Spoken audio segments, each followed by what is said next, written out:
Anyway, what happens when Liz Truss resign and how will the new prime minister be chosen? I'm gonna talk about that right now. Let's get to the fucking news, okay? All right. So a lot of you don't know this, but what ends up happening is you have to go to this platform at London's Grand Central Station, whatever it's called. And on the platform, there's a half platform. You have to run through it with your baggage, okay? Which will magically transform you to this beautiful, wonderful place called Hogwarts.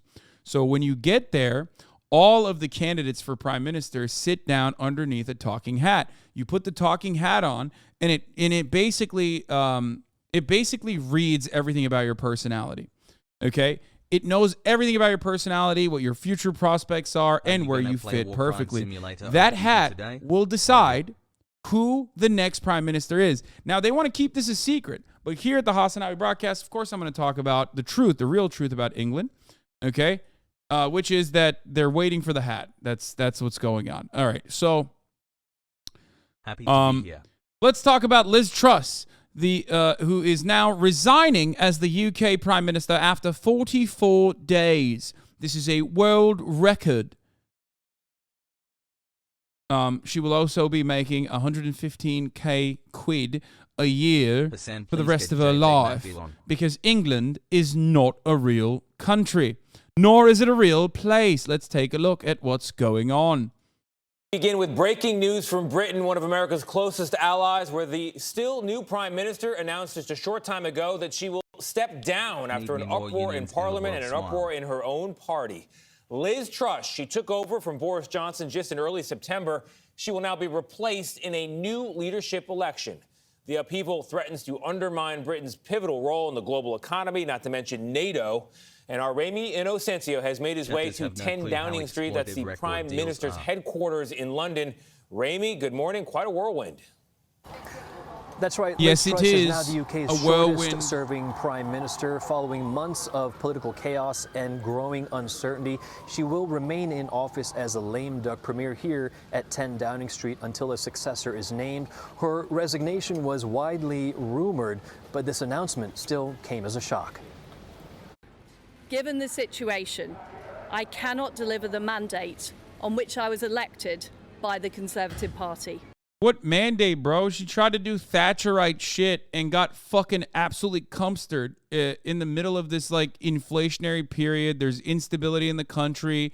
She came in after even Boris Johnson, who was our wonderful best boy, Boris, all right. Even after Boris tried his darndest to save the UK, to save England, and failed. Smile. She came in and tried to do Boris's legacy, and immediately tried to do tax cuts on the wealthy during an energy crisis. I have therefore spoken to His Majesty the King to notify him that I am resigning as leader of the Conservative Party. She also killed the Queen, so there's that.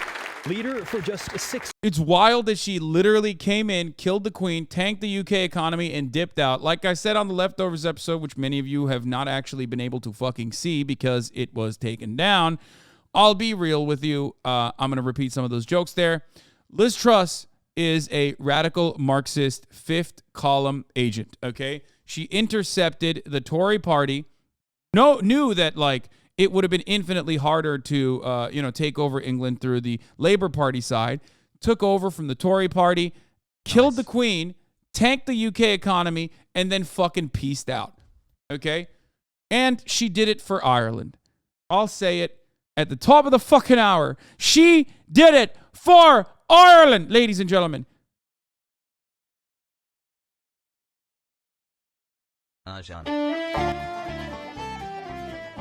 Because at the top of the hour, there's a 60-second ad break. And Liz Truss knows that there's a 60-second ad break at the top of the hour every hour. And if you no longer want to see those ads, ladies and gentlemen, boys, girls, and NBs, all you need to do is subscribe, which you can do for $5, 5 quid, or you can do it for free. Or you can get gifted a sub. Like Alex Franco AV and Sohei Bozo just gifted 5 subs, respectively, allowing 10 people to no longer see the ads.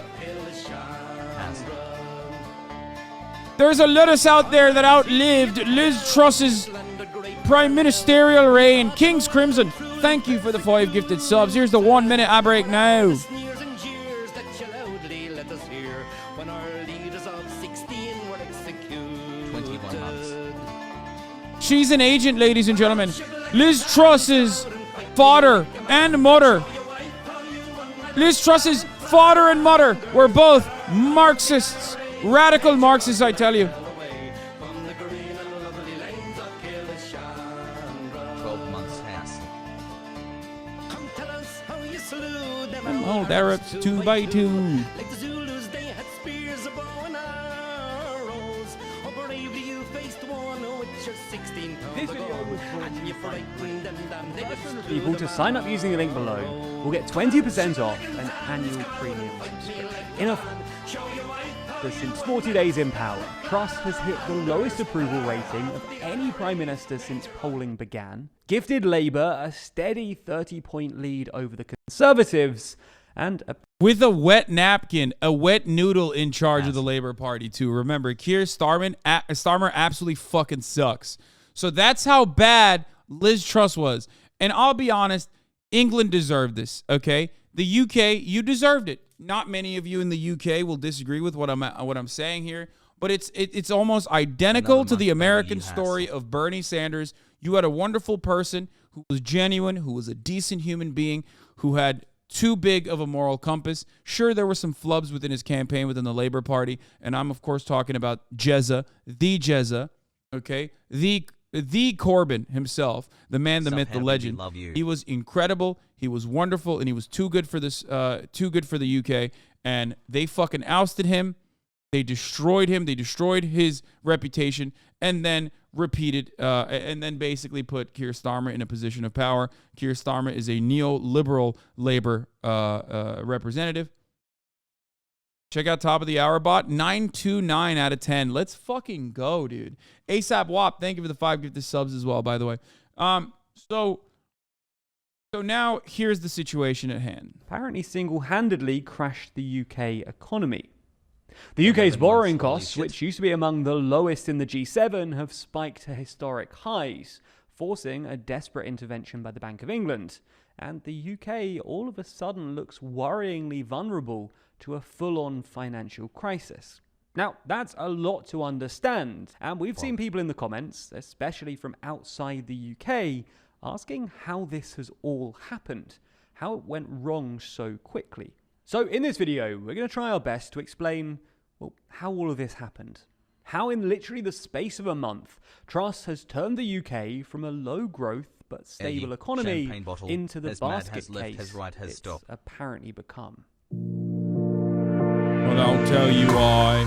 I'll tell you how I will. We're going to start this story with the Conservative leadership election to replace Boris Johnson, which began in mid-July. I'll tell you why I will. Conservative MPs had narrowed down the field of candidates to just 2.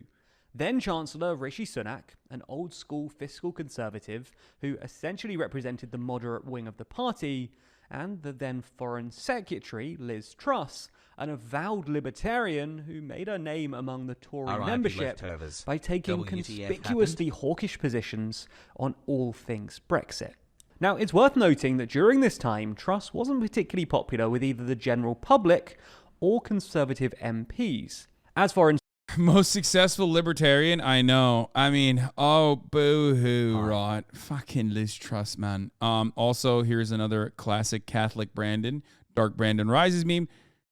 Excellent work, Agent Truss. The Queen is dead, the British economy is destroyed, and the Tory party is in shambles. You can resign now. You've done your fucking job. That's right, ladies and gentlemen. Dark Brandon rises once again. From the moment that he first said, BBC, I'm Irish, to the last breath he'll take in office, Dark Brandon has decided to strike the first blow of the death toll, of the death knell of the British Empire. Secretary, her approval rating with the general public sat steady at about negative 10%. And not that many MPs voted for her in the runoff rounds of the leadership election. In the final round, for example, Truss got only 113. What? Official offline chat wide hardo. You still support kids being raped by Russia? What the fuck? Bro, Brother, where? What the fuck? Dude, you are... I don't even know what to say to, like... 2 months, love you. I don't even know what to say about these dudes, bro. Take your medication, dog. What the fuck's wrong with you? You should not be online right now, my friend. You should be seeking help immediately. And if you haven't taken your meds, you should be taking your medication because you are posting some insane shit in the chat. Okay? Here, I'm going to ban you for your own good. Like, I get it. A lot of people make stuff up about me, and then they come into the chat, and they're like, well, you know, you're a bad person. You love Vladimir Putin or whatever the fuck. But some of them actually unironically turn into, Everyone forgot about Brexit. They just, like, break their brains.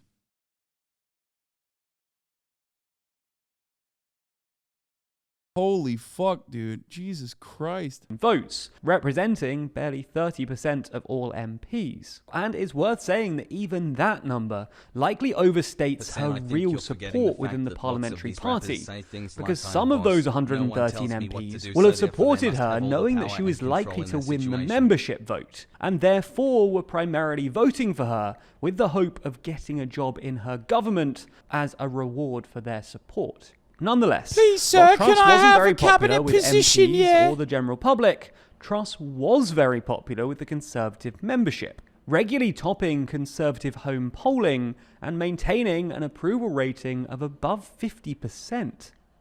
While Sunak was originally popular with Conservative members, after his national insurance hike and perceived disloyalty to Boris Johnson, he quickly became one of their least favourites. Regardless, though, the final rounds of this campaign... So the funniest thing is that these are like between the party members, right? And obviously the broader population has like a genuine disdain. But what's hilarious about this is that like Boris Johnson was able to withstand a lot of this for many, many years, regardless of the fact that he is just as big as a demon as these people are, maybe even more racist, as a matter of fact. Like Liz Truss is more of a lib than anything else, where she's like, and I mean liberal in the sense that like, you know, she has right-wing economic perspectives, maybe not as much on the racism side, you know what I mean? Like, she doesn't hyper-focus on that shit. Boris, on the other hand, straight up was like insane. Like, I mean, he was just balls to the fucking wall, but that kind of weird right-wing populism, and but what I mean by that is just like straight up, open, unhinged racist takes, made Boris Johnson withstand the attacks regardless of his Tory party-backed austerity measures, right? Like, they just thought he was just a bumbling fool, and they saw him as like a lovable bumbling fool.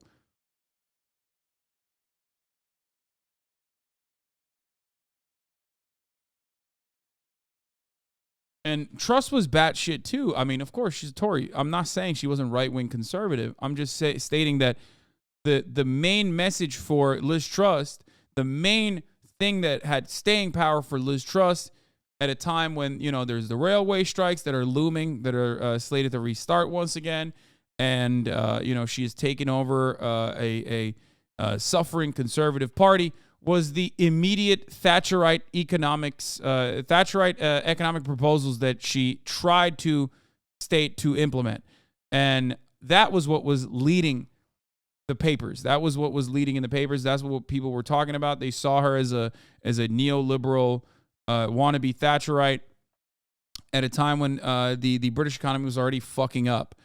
If they had seen her as like a racist, that probably would have played a significant advantage in at least the Tory audience and the party membership, because then you're not focusing on the econ aspect. You're not focusing on the austerity. You're not focusing on the tax cuts for the extremely wealthy, right? Because then everyone is only talking about how racist she is, and that as a tool is successful when it comes to drawing support from your membership. Between Sunak and Truss were primarily fought on the issue of tax. Truss said that she cut taxes across the board, while Sunak accused her of fiscal irresponsibility and said that her policies would exacerbate inflation, forcing up interest rates and mortgage costs. It's worth watching what was actually said during the campaign too, because, well, in retrospect, Sunak looks impressively prescient. Pressing economic priority for the new Prime Minister and the new government is to grip inflation. We cannot make it worse. Inflation is the enemy that makes everybody poorer. It erodes your savings. It erodes your living standards. It means that those of you that have mortgages will see your interest rates go up higher and higher. That's a proper fit bird in it. Let's be right then. And yes, I'm talking about Sunak. Yeah, he's good looking. So I don't think the responsible thing to do right now is launch into some unfunded spree of borrowing and more debt. That will just make inflation worse. It will make the problem longer. Let's be clear. We have inflation because of our monetary policy, that we haven't been tough enough on the monetary supply.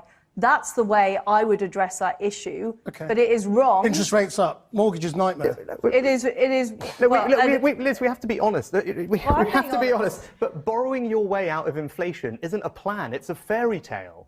Nonetheless, Truss's pre-existing popularity within the Conservative Party membership and her tax-cutting policy programme eventually prevailed, and she won the final round of the contest with 57% of the members' vote. As a result, she became Prime Minister on September 6th, but her policy agenda was almost immediately delayed by the death of the Queen, which happened just 2 days later. This period...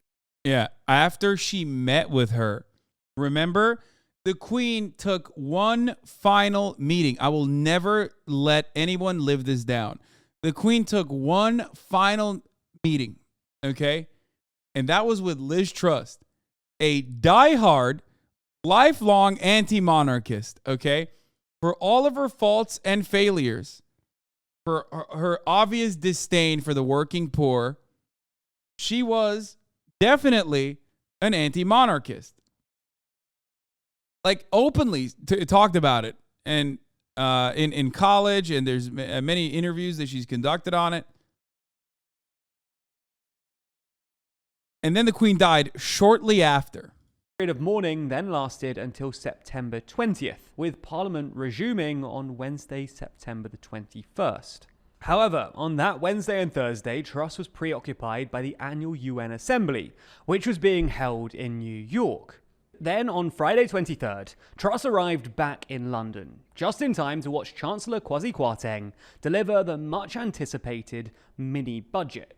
This mini-budget included a whole load of pre-announced tax cuts, but also a whole load of surprise tax cuts too. All in all, these plans were set to cost the Treasury. That's my favourite, it is. Surprise is tax cuts. Surprise tax cuts, my favourite. About $45 billion. On top of this, Truss refused to publish the Office of Budgetary Responsibilities analysis into her plans, and didn't commit to any spending cuts in order to fund them. As a result, the markets balked at these unfunded, unannounced, and unsupervised tax cuts, and by Friday afternoon, the pound had plunged to a 37-year low against the dollar of $1.09. And to make matters worse, borrowing costs also spiked, with the yield on 10-year gilts jumping from 3.5% to 3.8%. In response to this, Redfield Wilton polling found Labour was still 10 points ahead of the Conservatives, although Truss was still a couple points ahead of Starmer on Best Prime Minister polling, enjoying an approval rating of +4. Then trading closed over the weekend, which meant no more movement in either the pound or gilt markets. But there was public outcry over the fact that certain measures in the mini-budget, like the reduction of the top rate of tax and the removal of restrictions on bankers' bonuses, seemed to disproportionately benefit the wealthiest in society. As such, with public sentiment souring, Labour's lead widened to 13 points, and Starmer opened up a 4-point lead in Best Prime Minister, with Truss's approval rating falling to -6. When markets reopened on Monday 26th, the pound fell to a new low of $1.04, and 10-year gilt markets spiked even further to 4.3%. By Wednesday, gilt markets had climbed to a new high of 4.5%, in part because pension... If you're making Starmer appear popular by comparison, you have fucked up, okay? This guy is a real wet noodle, okay? Even during the fucking railroad strikes, he failed to adequately criticize the motherfucking Tory government, even after Boris Johnson imploded the Tory government originally. Like, I've never seen a dude successfully fail upwards as consistently as Keir Starmer, okay? Labour Party implodes. There's like the anti-Semitism allegations. We find out that that was actually internally created, cultivated, and also was not addressed adequately, specifically to fucking send off Jeremy Corbyn, okay? Labour Party then chooses Keir Starmer. There's not a lot of, there's not a lot of hope for the prospects of the future of the Labour Party. People are leaving the Labour Party. They're saying this fucking sucks. Then Keir Starmer, Keir Starmer is just so woefully inadequate, okay? Because his job is not to actually win. His job, much like the Democratic Party, is to just maintain stability and also consistently lose to the Tory Party as they try to put on a strong front. He has shown time and time again that he's not necessarily on the side of Labour. He doesn't really give a shit about anything. And on top of that, he's not even an effective politician. Everything that has happened so far has happened because the Conservatives, the Tories, have been blowing their own shit up over and over again. I don't understand. I do not understand how lucky the Labour Party has gotten.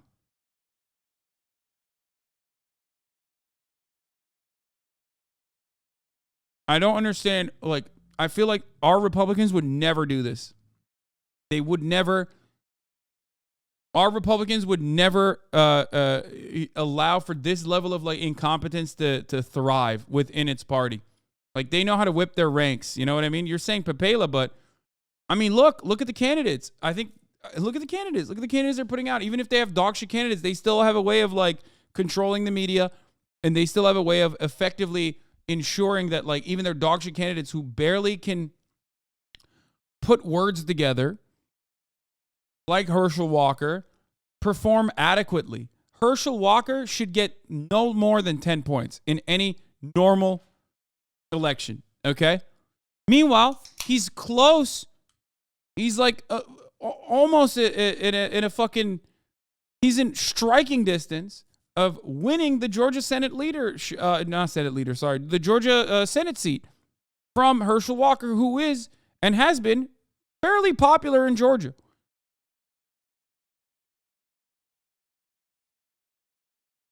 Pension funds were stuck in a gilt-selling doom loop, and the Bank of England was eventually forced to intervene with a £6.5 billion emergency gilt-buying scheme.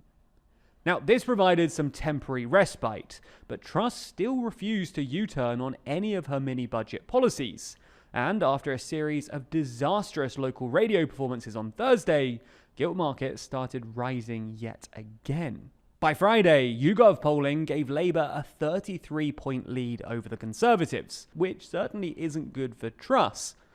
Now, Raphael Warnock is a relatively popular person. Sorry, not Herschel Walker. Herschel Walker is just an idiot. All right, let's continue. Redfield-Wilton polling did look a little better for her. Labour only had a 17% lead. But in that polling, Truss was still 7 points behind Starmer as best PM and had an approval rating of -14. Then on Sunday, October 2nd, Truss went to the Conservative Party conference, which is usually a pretty easy affair for new party leaders. Unfortunately for Truss, though, the conference was chaos.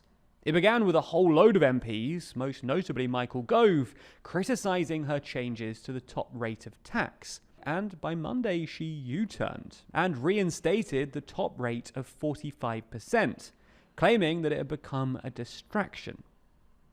Unfortunately for her, though, this failed to placate the markets. largely because this only amounted to about £2 billion of the £45 billion worth of tax cuts.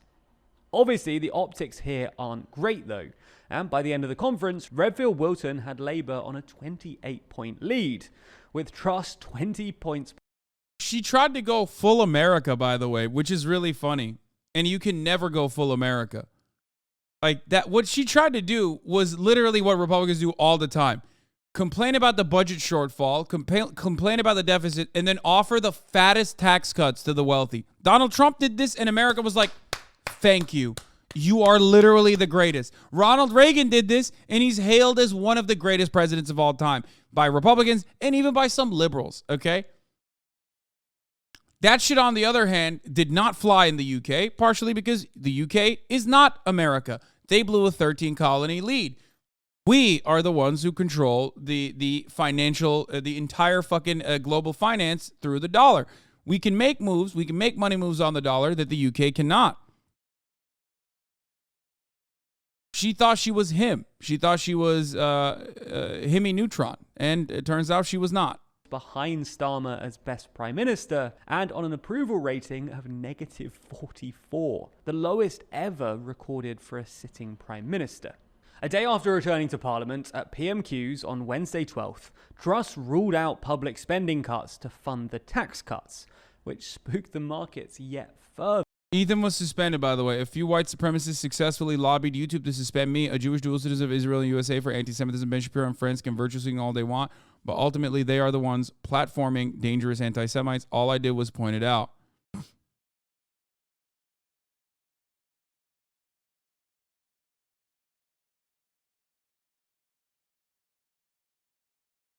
In a desperate attempt to appease them, on Friday, Truss sacked Kwarteng and replaced him with Jeremy Hunt. Then on Monday, just 3 days after his appointment, Hunt made a statement which basically reversed all of the mini-budget.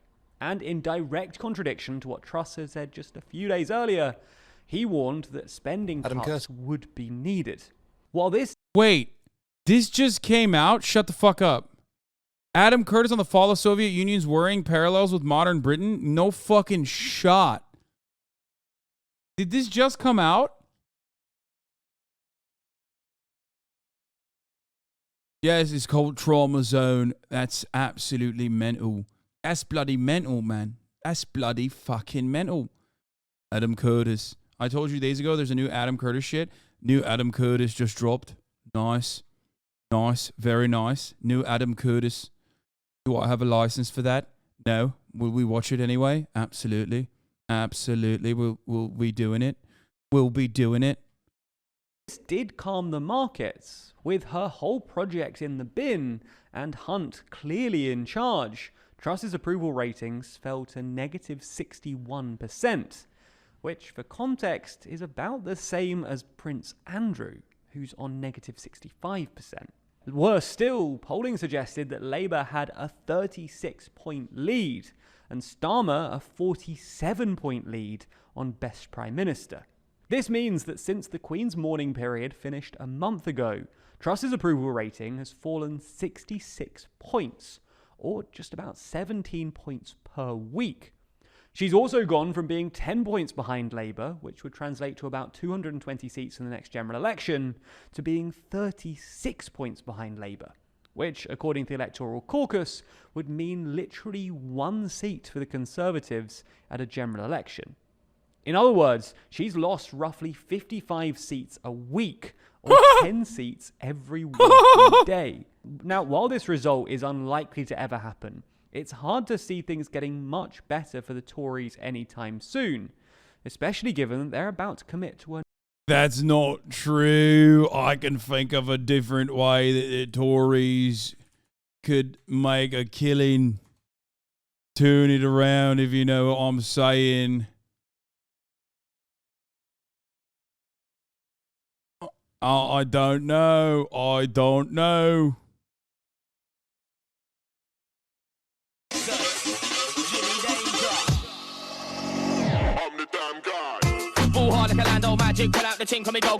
Here comes Boris! He's back to save England! He's gonna save England, love! Like he did the first time around. He's gonna get Brexit 2 done too.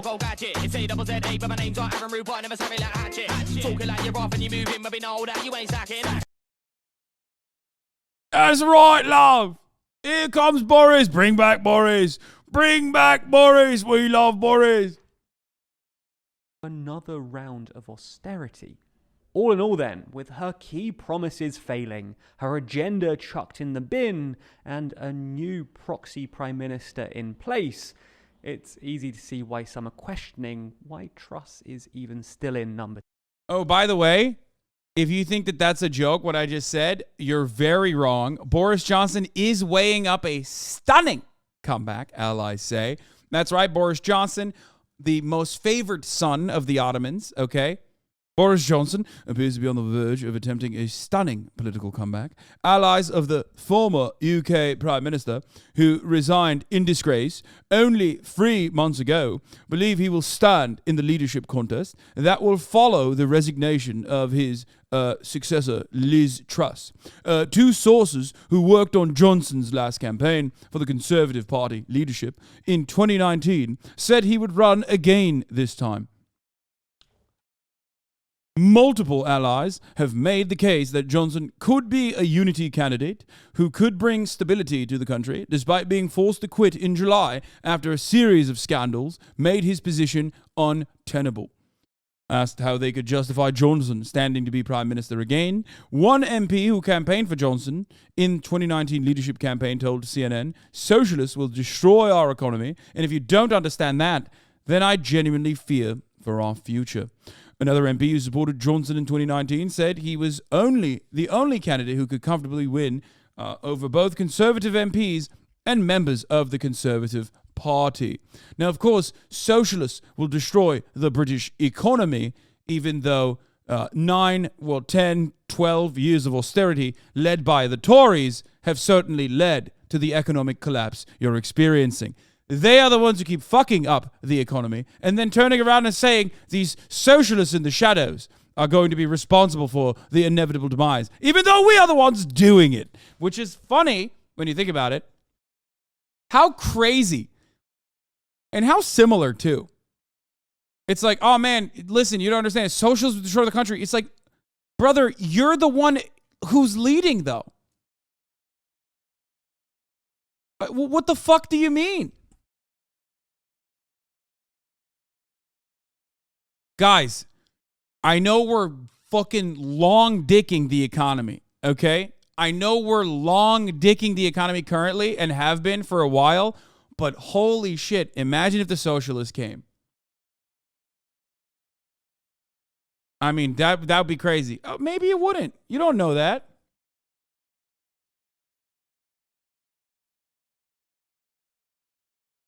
Zon, you almost took a second to drop the accent there. It was sticking a bit. What do you mean by sticking? You happen to mean that it was my real accent that I've been hiding for many, many years as I portray myself as an Ameriboo, as one with the American population. That is my real voice. Yes, the Tory voice is my real voice. Yes, Ethan Klein has been suspended from YouTube.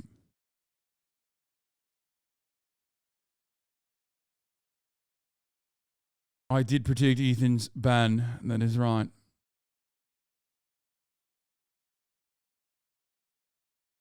All right. Yeah, I mean, blah, blah, blah, socialism, blah, blah, blah. The real reason is because they love Boris. They think Boris would be more popular. And I do think that they are right.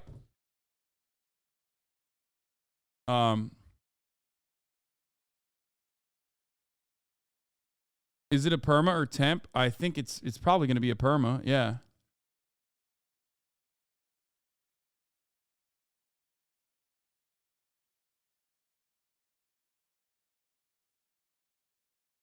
And it wasn't the Leftovers episode that got him suspended. It was the prior one.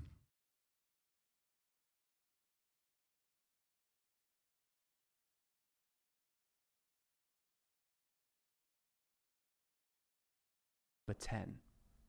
Regardless, as Truss and Hunt are quickly discovering, we live in an increasingly complex world where things are feeling less stable, especially economically. So it would be great if politicians were better at, well, decision making and finance. And they could do exactly that. No, I didn't say perma. Someone else in the chat said perma. I'm not saying it's perma. One week. The STEM learning platform where you can learn everything from quantum computing or algebra to logical decision making, a skill many are severely lacking at the moment. Now, Brilliant's logical thinking course might start simple, but it builds, teaching you logical reasoning skills. Oh, did I say it? I'm sorry. I was reading a chatter. It's 1 week. I meant it's probably not a perma, but no, I know what it is. It's 1 week.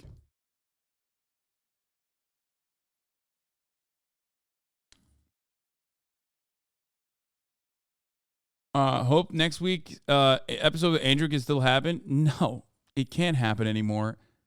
Oh, unless we get back. No, they banned him after, so I don't think we'll be able to shoot leftovers.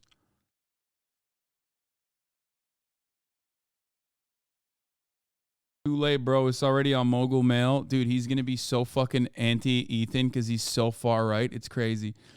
I have improved PMQs slightly. The only mandate she's ever had is from members opposite. I've got the list here. 45p tax cut, gone. Corporation tax cut, gone. 20p tax cut, gone. 2-year energy freeze, gone. The only time he's like popped off, by the way, even without the music. Free shopping, gone.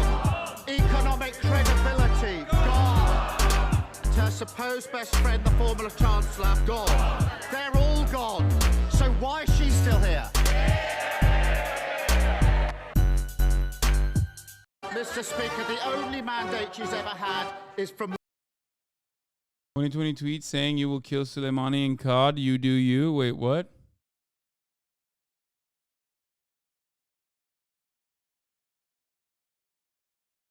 I'm eyes on.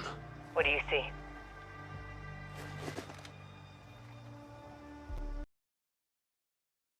Call of Duty. Trump years is going to be awesome with the little mini mission to blow up Soleimani just for the fun of it.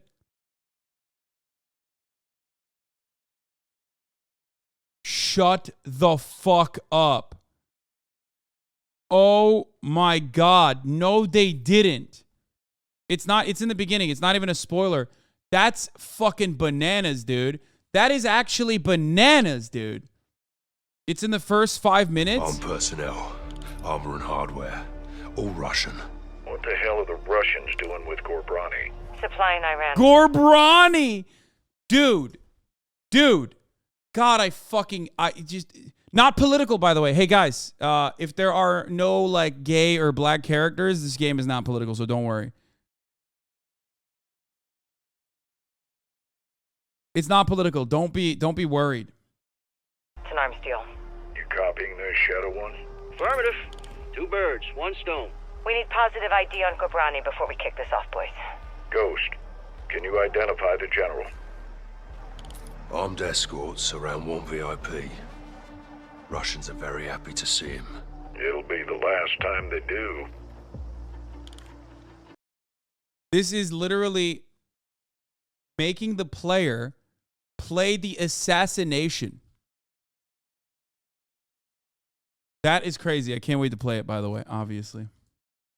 No, it's not Soleimani. It's Gorbrani, brother. Jabroni. More like it. I mean, dude, it is fucking psycho. It is psychotic. It is wild that they just take... I mean, Call of Duty is War Crime Simulator, but like I didn't think they would do something so recent. Remember when the last Call of Duty's fucking single-player campaign featured the Highway of Death, an American war crime that was universally condemned, which led to, of course, nothing because America was doing the war crime, so it doesn't matter. And they said Russians did it. They took a real American war crime called the Highway of Death, and they said the Russians had done it. And all of the fucking military members on that mission were like, oh man, I can't believe the atrocious war crimes that these Russians are committing.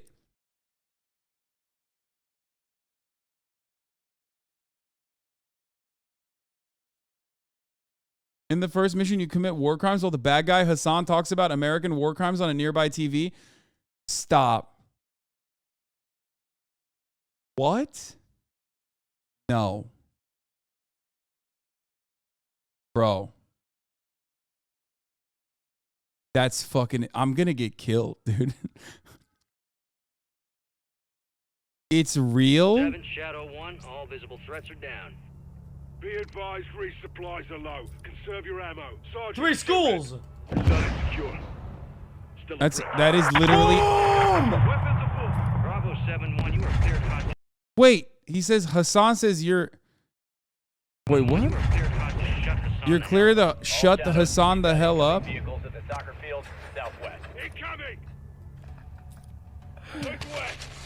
Where?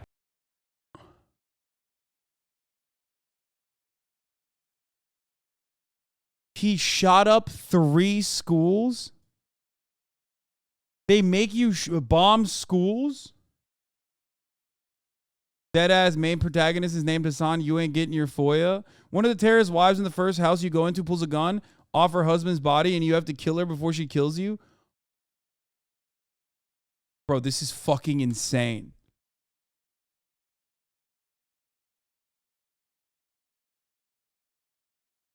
Oh my God, bro. What the fuck?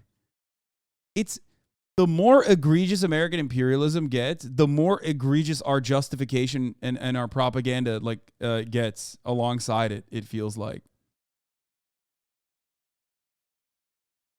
Like it straight up feels like they're gonna have you bombing. They're gonna have you helping Saudi Arabia resupply their fucking planes as they're like cratering out fucking schools in Yemen. You know what I mean? Like they're gonna play some of America's greatest hits, like the Raytheon missiles that fucking struck that school bus with like 30 kids in Yemen. Like either they're saying America is doing these war crimes and it's good, or when it's really fucked up, they're saying our enemies are doing these war crimes. But why is there a guy named Hasan streaming on laptops spreading propaganda about American war crimes? What is going on?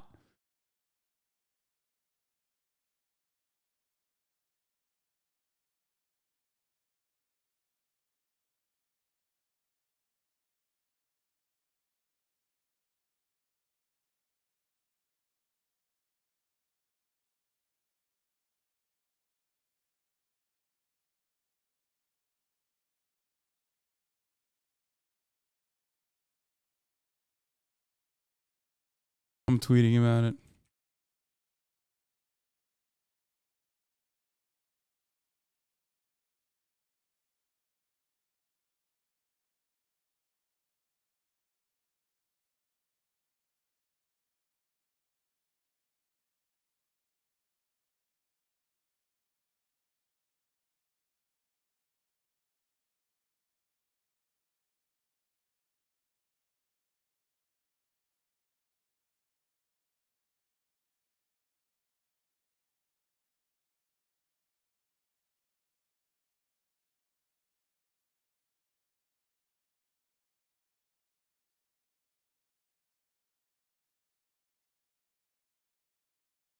Activision does have you on the second monitor, depending on how specific the depiction. You may have a cause of action against Activision. No, dude, that's crazy.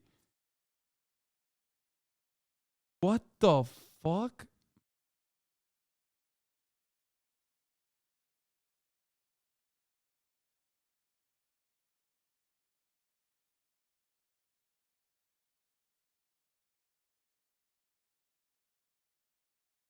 The only thing saving you is the hair. Do not go bald, no matter what. Help, there's a really hot TikTok military girl, and she's definitely a psyop, but it's working, and I'm going to enlist. Yeah, you're a fucking idiot if you... He looks just like you. Yeah, I heard that he's bald as fuck. We can't take him in Iran. He's not in Iran. In Iran. Yeah. No, he doesn't look like me. Okay, he doesn't. He's just bald. As everyone knows, I am not. Okay, everybody knows I'm not bald. Shut the fuck up. It has been proven that many game devs are in this chat like T-Rex.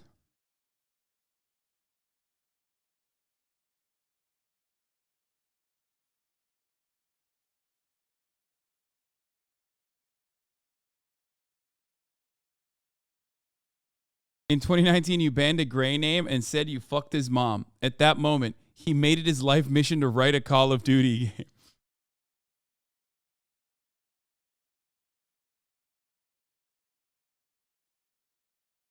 He's not in Iran. He's in West Hollywood. Dun, dun, dun.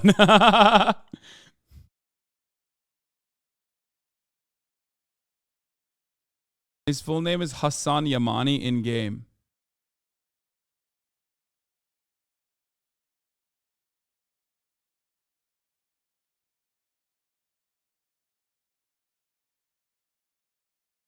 There's a secret mission where you get to go on CNN and do cells for Gibratheon. HasanAbi?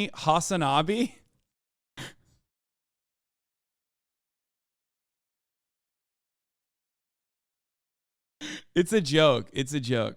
These are just coincidences. You guys are, I'm fucking around, obviously. It's just a joke. I'm joking. I'm sure that it's just a coincidence. Okay? It's just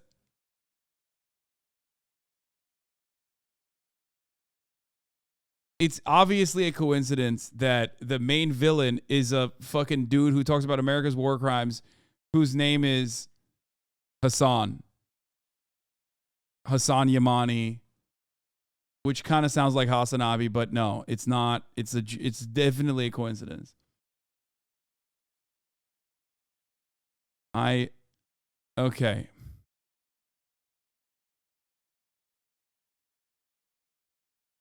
He's not Turkish. What?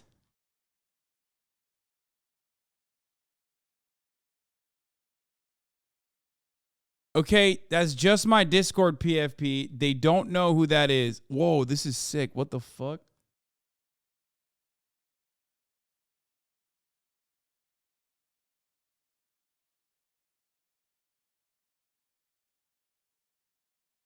In a certain part of the campaign near the end, he said America deserved the terrorist attacks he commanded.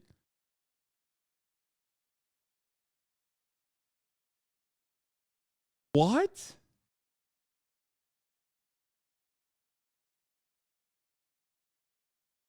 No, you guys are joking. You guys are making stuff up. No fucking shot. Also, I don't have ownership over the America deserved 9/11 take, okay? You guys are messing with me. Activision PR head getting nutty with it. I'm curious. What makes me right-wing, or is it not meant to be literal, but just an insult for defending a company's position that employees should consider reasons they might want to stay independent because instead of becoming union leaders? Well, I just found that Substack's right-wing PR hack left to go union busting for Activision Blizzard. I mean, if you're engaging in union busting, that is...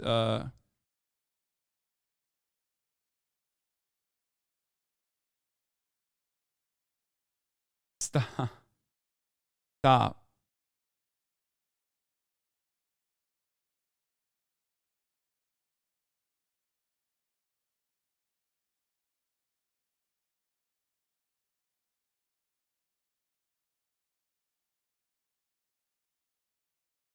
Wait, what the fuck? Okay, okay.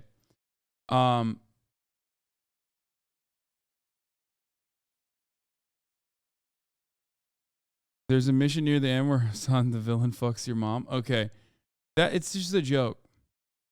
Maybe this will clear up questions about whether you were the inspiration. Yeah, it will. It will clear up the question of whether or not I will ban you. Okay. We're done with the Call of Duty thing for now. Okay, we'll get back to it later. I don't want to spoil it.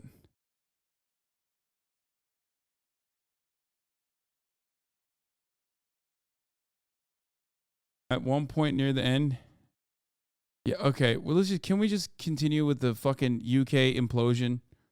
Okay, can we just do that? Let's continue. A tale that started with a Hollywood entrance on her first day as Prime Minister. She was the last premier to meet the Queen. But this story twisted quickly into a political horror show. Our headlines. The Prime Minister fights for her job after a chaotic day in the Commons. The Deputy Chief Whip was reported to have left the scene saying, "I'm absolutely effing furious. I just don't effing care anymore," before he resigned. The tax cut-loving conservative who models herself on Margaret Thatcher unveiled a massively criticized budget of tax and spending cuts. I will deliver a bold plan to cut taxes. That freaked the markets and sent the pound plunging, forcing her to fire her finance minister and reverse those cuts. 20p tax cut, gone. 2-year energy freeze, gone. Tax-free shopping, gone. Economic credibility, gone. Sorry, and that I have made mistakes. But her apology did little to calm anger, even in her own party. I think it's a shambles and a disgrace. I think it is utterly appalling. The damage they have done to our party is extraordinary. The Truss tale stoked British humour with this tabloid live stream of a head of lettuce asking, could Truss last longer? I love that the lettuce is like getting coverage, by the way. It's so funny. I do love that. We're basically the laughing stock of the entire world, as per usual. But this is no laughing matter, with the finances and futures of nearly 70 million people at stake. I'm 28 years old. I'm worried for my future. I'm worried for my children. Now, the leader of the opposition Labour Party is calling for a general election, and polls, if true, suggest that his party would win in a landslide if that happens soon. But Truss and the Conservative Party are saying that they will choose their own successor within the week. All right, to be continued. Remy and Asensio in London for us. Thank you, Remy. All right, here are the first 45 days as UK's Prime Minister by BBC News. I am a fighter and not a quitter. Yeah. 1 day later. Dude, that's awesome. That's awesome. That's so sick. We didn't even get to talk about like all the conspiracies about whether she likes, whether she's like a submissive or something. Because there was also that stuff flying around in the British paparazzi right-wing dish rags that they call the news over there. People were talking about how she was like into anal potentially, which, you know, why the fuck should we even know that? But also that she's like a submissive mommy and she had like the submissive BDSM necklace. I am resigning. Keep taxes low, cut taxes, lower taxes. You know what that would do for people's mortgages? I want to be on the side of people who do the right thing. What I am about is about reducing taxes, getting our economy growing. The government has defended its sweeping range of tax cuts from criticism that they favour the better off. Are you absolutely committed to abolishing the 45p tax rate for the wealthiest people in the country? Yes. I listened to what people had to say, and we have changed our policy as a result. The Conservative Party will always be the party of low taxes. Kwasi Kwarteng, the Chancellor, he's gone. Should the Prime Minister go next, Mr Kwarteng? We will reverse almost all the tax measures announced in the growth plan. Gone, gone, gone, gone, gone, gone, gone, gone. Parts of our mini-budget went further and faster than markets were expecting. How come you get to stay? What credibility do you have? Will you apologise to your party? I do want to accept responsibility and say sorry. God damn, dude. And now for the real news. Could Boris Johnson return as UK's Prime Minister? That's right. Many are questioning, many more are vying for the opportunity. Just like the top of the hour ad break, Boris Johnson comes and goes. But if you'd like to no longer see the top of the hour ad breaks, if you'd like an ad-free broadcasting experience, then all you need to do is subscribe for $5 or for free with a Twitch Prime. By connecting your Amazon Prime account to your Twitch account, all you need to do is subscribe for the uninterrupted experience. That's right. Or you can get gifted a sub if you're lucky. But not many are. Here's the 1-minute ad break now. KCB Brian, thank you for the 5 gifted subs. Times of London is saying that Boris Johnson is expected to stand in contest at a time when perhaps, where was he, the Caribbean? And people are wondering or trying to find this. But Guy Johnson is with us. Guy, your reaction to this headline? Maybe he will cut his holiday short. Maybe he will return. It's interesting. So you've got a sort of two-stage process here. And I think we need to think about those 2 stages as being distinct. So it was interesting to hear what Lizzie had to say about the possibility of one candidate ultimately being put forward. Is there the tolerance within the Conservative Party after the huge volatility we've seen over the last few days for a Boris Johnson return? Is that something, are they prepared to go back to what was a fairly chaotic effort inside 10 Downing Street from Boris Johnson and his team? Or are they looking ahead thinking what we need here is actually stability? And Boris Johnson, as John Micklethwaite was putting out a little bit earlier on, not exactly synonymous with... I'm sorry. You will never convince me that England is a real place when you have people from there with names like Guy Johnson talking about Boris Johnson. Okay, Guy Johnson, sure. Come on, what's your real name? What's happening here? That's fake. With that, Tom. My amateur take, Guy, is Johnson was thrown out because of scandal, cocktails, whatever it was. I don't remember the details. I don't care. Okay, dude. I mean, this guy, literally the Penguin, okay? What goes on Bloomberg TV? What goes on? Do you think we just like look at this and go, oh, that's a normal guy? That is a Batman villain, man. What the fuck? I've seen this guy before. It's like, it makes no sense.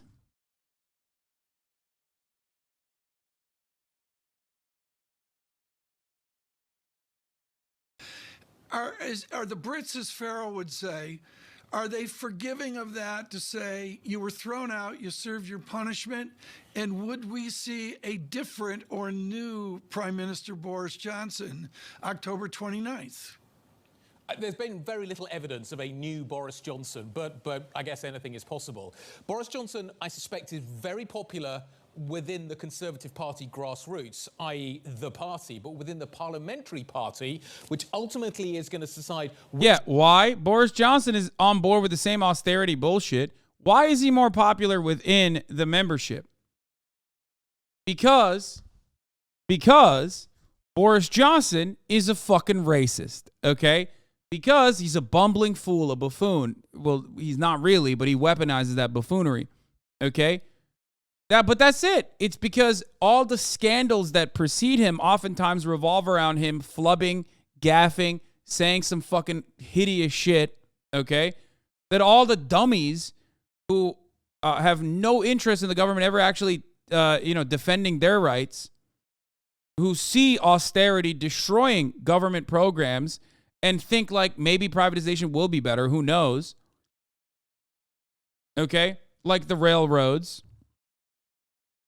and parts of the NHS, that look at Boris Johnson and think, well, he's the type of guy I could have a beer with.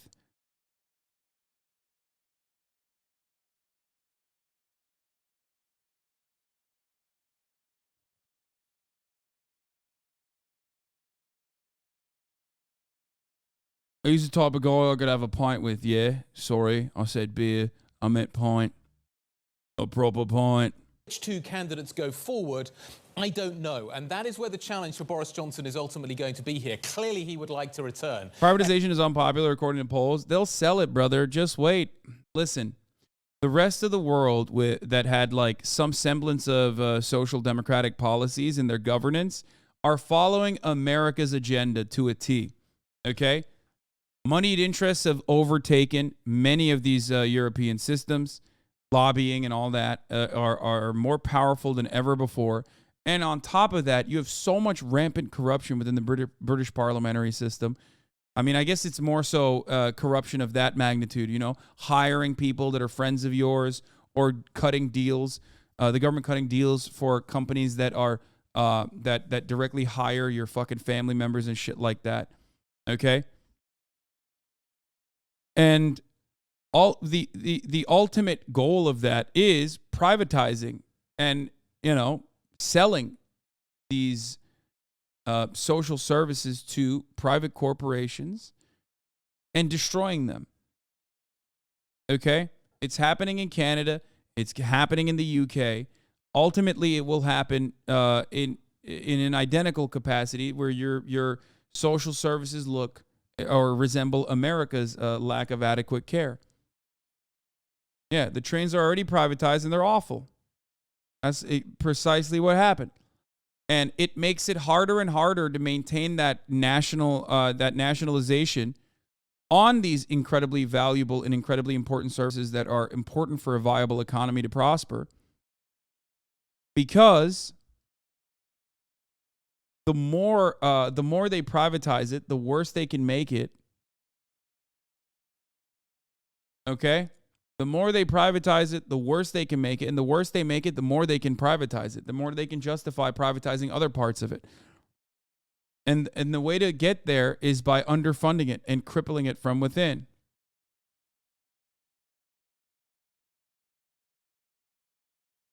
Right. Clearly, he is interested in retaking 10 Downing Street. But nevertheless, he has got to convince the parliamentary party that that is a good idea. And I think they threw him out because they were sick and tired of the turbulence. We just had even more turbulence. I'm not sure that they want any more but Guy, at this point. There's also an issue here with the overhang of Brexit, because Boris Johnson oversaw the whole process. How much is Brexit still a popular decision, especially in the wake of the turmoil that we've seen over the past couple of months? It's still a hugely divisive issue, Lisa, and as we were hearing earlier on, it is not a completed project. And therein lies the problem. Boris Johnson didn't get Brexit done. Do we want to return to the instability also that the issue of Brexit, when pursued aggressively, can generate? The Northern Ireland Protocol, we haven't talked much about that, have we? But it still lingers as an issue. It was interesting to hear what Mr. Macron over the channel had to say an hour or so ago. Yeah. The issue now is the parliamentary party is in job preservation mode.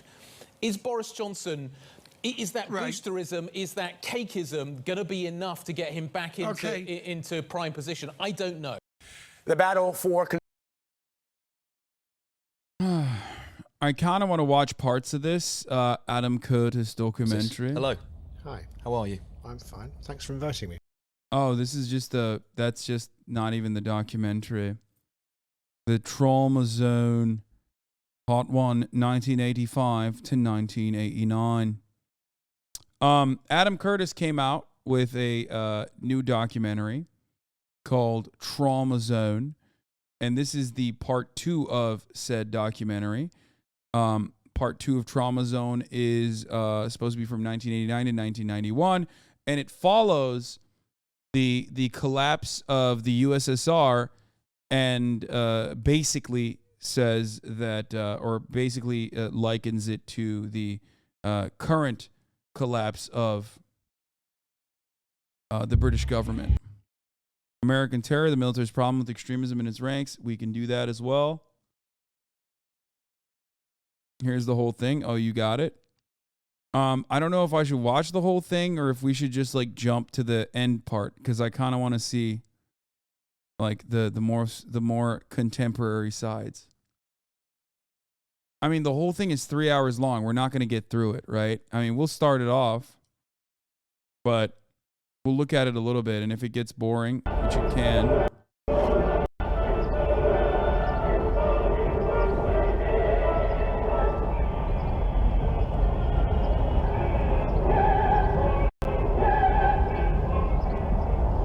The problem with Adam Curtis is that he puts a lot of TOS shit in there, so I don't know.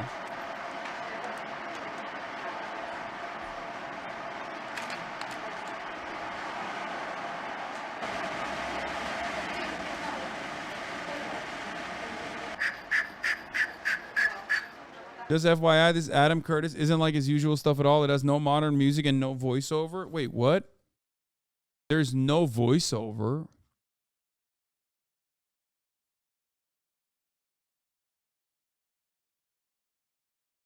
There's porn in part 3 of 4. There's a dead body 5 minutes in. Wait, what the fuck? If there's no voiceover, then what? Okay, then we're not watching it. Like, that's crazy. Y'all are bugging on a cap. On a stack. He said no more voiceover. He doesn't want to be made fun of. Wait, what? Okay.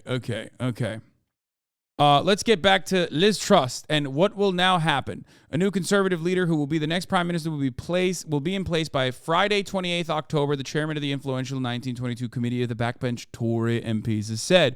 Sir Graham Brady said they will be in the top job before the fiscal statement on October 31st. Prime Minister Liz Truss announced their resignation after she met Sir Graham and agreed for a leadership election to be completed within the next week. This is what Sky News understands about how the process will unfold. In the last leadership election, a Tory MP needed to be nominated by 8 colleagues to take part in the race. If more than 2 MPs put themselves forward and secured enough nominations to run for leader, a series of ballots was held to whittle them down. The individual who received it... Dude, why is there so many people who want me to watch the bald in Afghanistan video? What is going on in this community? Like, I have avoided it. I don't really care for it. I don't really want to watch it. I have never had so many people for so long, for weeks and weeks and weeks, like, since it came out. Every single day, you guys fucking spam it. I don't understand why you guys did it. Why you guys want me to watch it. Sure, we'll take a look at it, okay? It's literally a fucking hour long.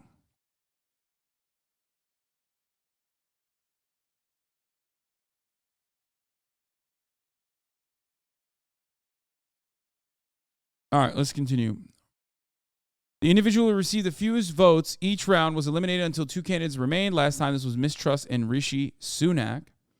When just 2 MPs were left, party members got to make their final choice of who will become Conservative Party leader and therefore Prime Minister. However, the process typically takes several weeks, and it remains unclear how the 1922 committee will truncate it to meet the Friday deadline. Sir Graham said there was an exception. Tory members would be involved in the process. There's an expectation, but said, I think we're deeply conscious of the imperative in the national interest of resolving this clearly and quickly. Sir Graham was vague about how many candidates there would likely be that are in the running. The party rule says there will be 2 candidates being put to Tory membership unless there's only 1 candidate, he said. That candidate, Boris Johnson. Westminster. Let's take a look at what Mick Lynch has to say about the collapse of the government. What we're doing here is we're at the TUC. This morning, Keir Starmer's going to speak. We've had Anne-Marie Trevelyan's latest message that she's going to oppress railway workers and conscript us into helping the employer break her own strike. So, and we've got chaos at Westminster, so who knows what's going to happen next. What does the chaos at Westminster feel like to your members? Well, it feels like we've got a government that is completely out of control, that has lost the plot. We're waiting for a settlement to get serious negotiations on. The employers have told me on Friday they cannot make an offer because they've not met this Secretary of State and therefore they cannot change their position. She gives them the mandate for what they can say and do at the negotiating table. She hasn't met with them. She's met with me, but not with the employers. And they have told me directly they've got no mandate to settle the dispute. And while that's going on, they're being paid £30 million a day every time we go on strike. So they've got no motivation and no means to settle the dispute. You were quite hopeful when Anne-Marie first got in. What do you make of her now? I'm always hopeful, but she's good cop, bad cop, but on 2 different sides of the one face. So she told us that we're a family, that we are all going to have a settlement. We've got to work together at the table, which is fine. And in the next week, she's going to conscript workers into going to work during lawful disputes, which is so shocking. Whenever you hear at your workplace, whenever you hear the fucking family narrative come out, ladies and gentlemen, understand that that person is lying to you, okay? Unless you're talking about like an abusive family. Complete suppression of human rights and the right to strike. I'm sure it's illegal. I think it's against the International Labour Convention. It's probably against the Human Rights Act. And we'll take them to court along with the TUC and all the other Mick Lynch blamed Ukraine for provoking Russia to invade. Oh, man, dude. You know what? We should actually make sure that the railway workers have to work for free at gunpoint. Thank you. That's crazy. No, wow. So maddening. It's men. Ooh.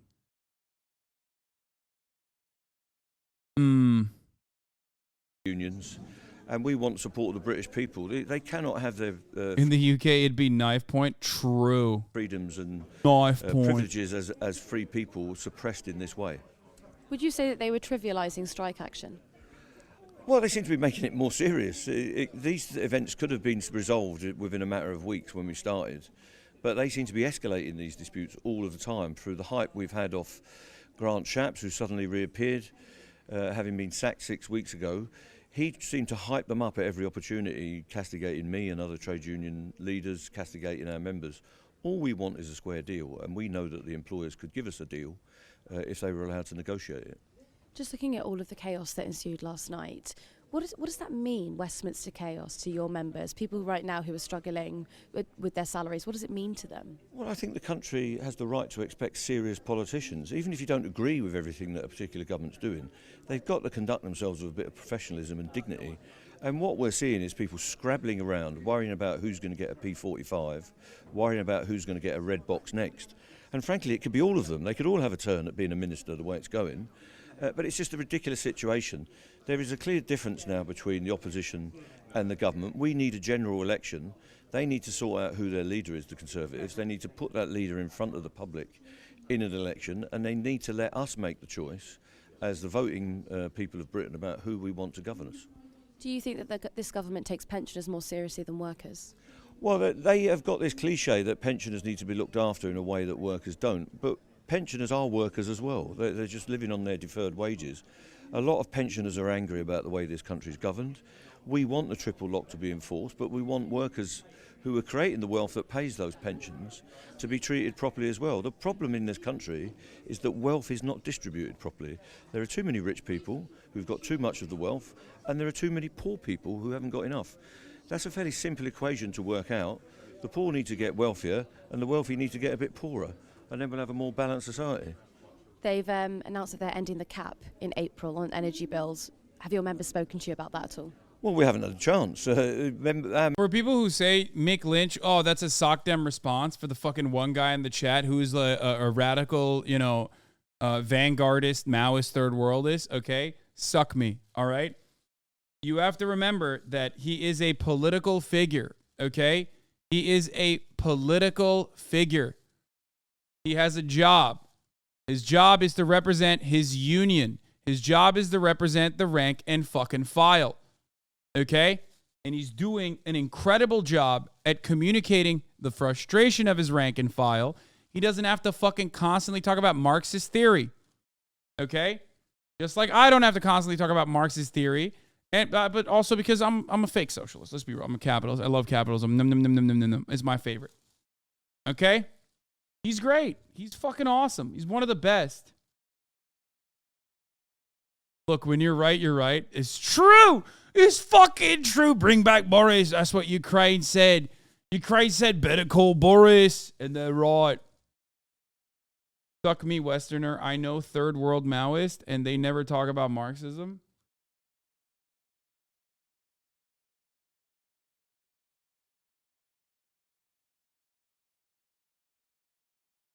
Members will be as worried as anyone else at how they pay their bills. Most of our people have not had a pay rise for 3 years. That's part of what this dispute is about. But you've got to have a job to get a pay rise. So we want to secure their jobs with decent conditions and a decent pay deal. They could sort out the cap on energy bills by capping the profits through tax of the energy companies. If they were threatened with a massive tax, they could lower their prices and not depend on the market rate. We don't have to have a market rate for energy. We could have a controlled rate, and of course a publicly owned energy company would solve that, or a government that was willing to direct the energy companies about what they can charge, as we have done in previous times. The Chancellor said he would look into windfall taxes if they were legitimately windfall, in his opinion. Do you think that rail profits are legitimately windfall? Well, rail profits are. The rail companies are making £500 million last year. They were carrying no passengers and they took the subsidy off the state. They claim £16 billion was given to rail workers, which makes us chuckle. We did our work and the rail companies ran some trains, and for that the subsidy that they were given was handed back to the shareholders, 500 million quid. Now, it could be a windfall tax, or we could just get rid of the privateers. We could have a publicly run railway that's in the interest of the people, in the interest of the passengers, the interest of the workers, and the economy and the climate. And we could have a really good integrated transport policy. But at the moment, we've got no transport policy because they've dropped the transport bill. So we've got a Secretary of State that's actually dropped the main bill, which is the bread and butter of her work, and we'll have nothing to do now for the rest of her term in office. And you're going on strike again? We're going on strike again at the beginning of November. That's regrettable. We don't want to do that. But we have to pursue the dispute. We have to keep the dispute alive. Network Rail are threatening imposition, threatening our members with redundancy, and saying that all their working conditions are going to be chopped up. And on the train operating companies, we've got no offer at all. Just finally, could you describe this government in one word? Chaos.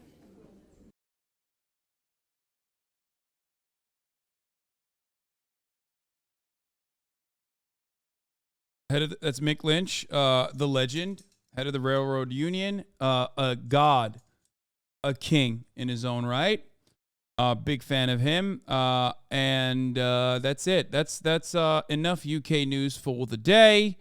That's right. Let's move on now to news in Pew and Ukraine. All right. Control of southern and eastern Ukraine is intensifying this morning. Ukraine's army is moving to cut off Russian forces in the key city of Kherson, hoping to build on other successes on the battlefield. Russian President Vladimir Putin has now declared martial law in 4 provinces that were illegally annexed earlier this month. Holly Williams is in Kyiv, Ukraine's capital. Holly, good morning. Good morning. Vladimir Putin's announcement of martial law could be another sign that his invading army is running into serious problems. In Kherson, one of the regions occupied by Russia, the authorities installed by Moscow have started moving tens of thousands of people away from the front line, ahead of an expected Ukrainian counter-offensive. As Russian troops battle to hold on to land they've seized, the mood on Russian state TV seems close to despair.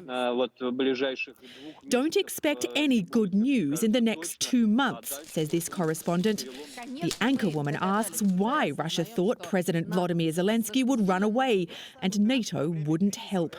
She doesn't say it, but those are really questions for Vladimir Putin, the man who started this war. President Biden said yesterday the Russian leader's in a, quote, incredibly difficult position. It seems his only tool available to him is to brutalize individual citizens. He's doing that with swarms of so-called suicide drones targeting Ukraine's cities and attacks on the power grid as a harsh winter looms. But Ukrainians, as always, have responded with stunning resilience. Kyiv's subway has served as a bomb shelter for civilians during Russian attacks. But this morning, we found it packed with busy commuters, apparently determined to live their lives as normal in the face of a vicious invasion. But I think we'll go through it and we will win soon. We believe in it. And also surrendering is not in our DNA. Andrei Zagorodnyuk is Ukraine's former Minister of Defense. These so-called suicide drones, Yes. they seem like a very conscious attempt to terrorize the Yes. civilian population. Yeah. Is it going to work? Very simple answer, no. Yes, they will damage some infrastructure, that's for sure. Are they going to terrorize civilians, which are then change their mind about the course of the war? Absolutely not. Power outages of up to 4 hours are expected across Ukraine today. The national energy company has urged people to ensure that they have warm socks, blankets, and hugs from family and friends. Gail. Holly Williams reporting from Ukraine. We thank you. Martial law. Putin's martial law now, at this hour, is in effect in parts of Ukraine, just after midnight local time. Russian President Vladimir Putin doing a move not seen from Russia since World War II. Here, his declaration, martial law. And this order does a few major things. First, a degree of martial law in 4 Ukrainian regions that Putin has illegally annexed and, frankly, are in large part, in many places, under Ukrainian control. So that opens the door for Russian-backed leaders there to impose sweeping new restrictions, curfews, seizing property, detaining people, forcibly moving people to other regions. Now, the order, like many Russian laws, is open for a lot of interpretation. Putin could take these new powers even further. All we know is what he said today. We are working to solve very difficult, large-scale tasks to ensure Russia's security and safe future. Now, Putin also gave authority. Yeah, things seem to be going really well for Russia.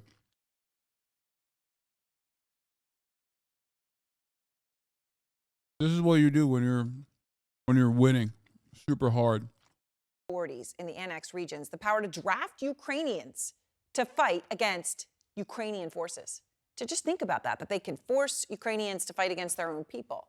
Now, these orders do something else really important that we wanted to emphasize. They also give wide-ranging new powers to all other governors across all of Russia, not just in these annexed areas, all of Russia, allowing them to do, well, it's unclear. It could be a whole wide range of transformational things. Tracking down on travel, just one of them. These US would never admit if things were going well. In fact, they've been saying for months Putin's army will give up. It's just not true. No, but it doesn't matter. Things are not going well. Because how the fuck would things go well in war in general? America in Afghanistan was a fucking catastrophic disaster. How many times have I covered it? It was a gigantic disaster with respect to what happened to the Afghan population. And it was still a massive disaster for the American military as well. Russia has even less money than America does, obviously, and less of an arsenal to conduct an ongoing occupational war like they are currently.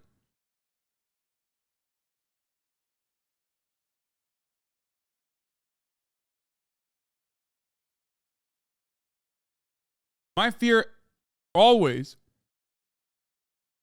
since the jump, is that the moment that Putin feels so threatened by, how hardly he's getting fucking owned, is that he's going to do something catastrophic.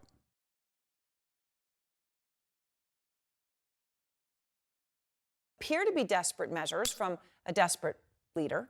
Here's President Biden today. I think that Vladimir Putin finds himself in an incredibly difficult position. And what it reflects to me is it seems his only tool available to him is to brutalize individual citizens in Ukraine, Ukrainian citizens, to try to intimidate them into capitulating. They're not going to do that. Now, Putin's decrees, signed and stamped here, show that he is still escalating his war in the face of devastating losses. Now, we have exclusive and incredible new footage tonight of what is actually happening to Putin's front line that's causing him to need martial law declarations. Our Fred Pleiken is on that front line, and today he was just feet away from incoming Russian fire. Watch this. We're going to wait and hope that there's not any hits anywhere close to us. What? Bro, they're covered. Dude, this is the same shit as like tornado coverage, bro. My man said, I'm going to stand right there to see if it hits close to us. Hello?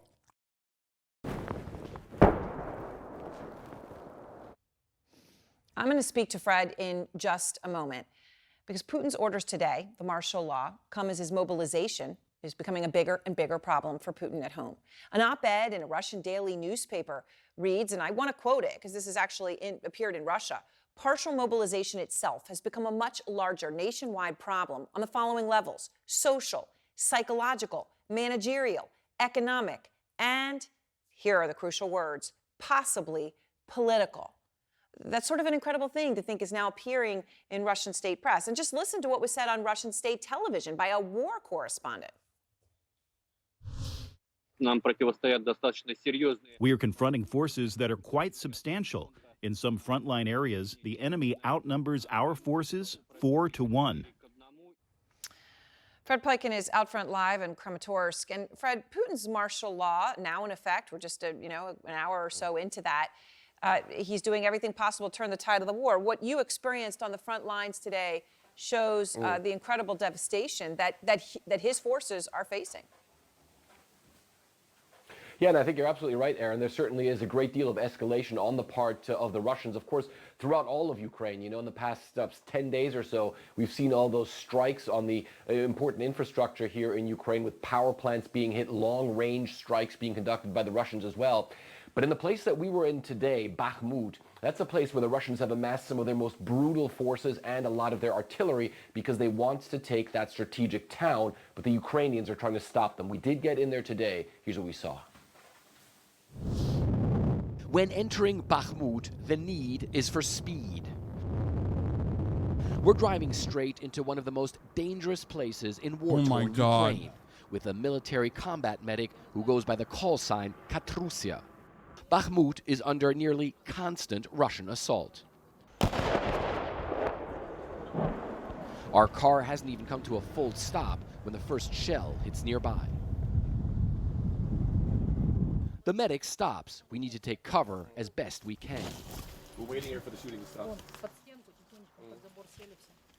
So we're taking cover here because we just had some incoming artillery fire. We're going to wait and hope that there's not any hits anywhere close to us.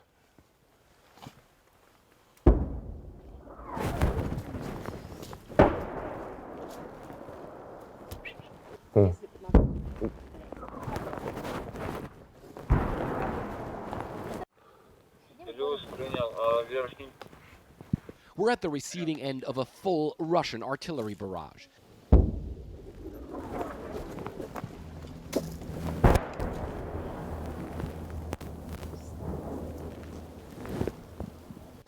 Photojournalist Richard Harlow tracks several of the projectiles whizzing close over our heads.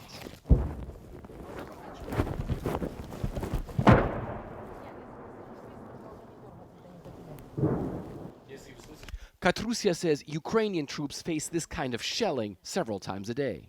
The artillery attacks fly every day, so it's never quiet here. Other parts of the city take hits many times a day.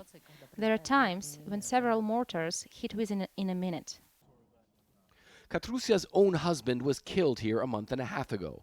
While Ukrainian forces have been gaining ground against the Russians in many places, in Bakhmut, things are different. Kiev is trying to fortify its positions, but they acknowledge the Russians have more artillery and are using seasoned fighters from the Wagner private military company. Still, even pinned down with artillery flying overhead, Katrusia says her confidence isn't shaken. Absolutely we will win, but price of victory will be huge. Unfortunately, every day civilians are dying, and there are a lot of dead and injured soldiers on every part of the line. The fighting here has destroyed much of this town and left the few people who remain traumatized. Sergei doesn't even take cover anymore as artillery strikes nearby.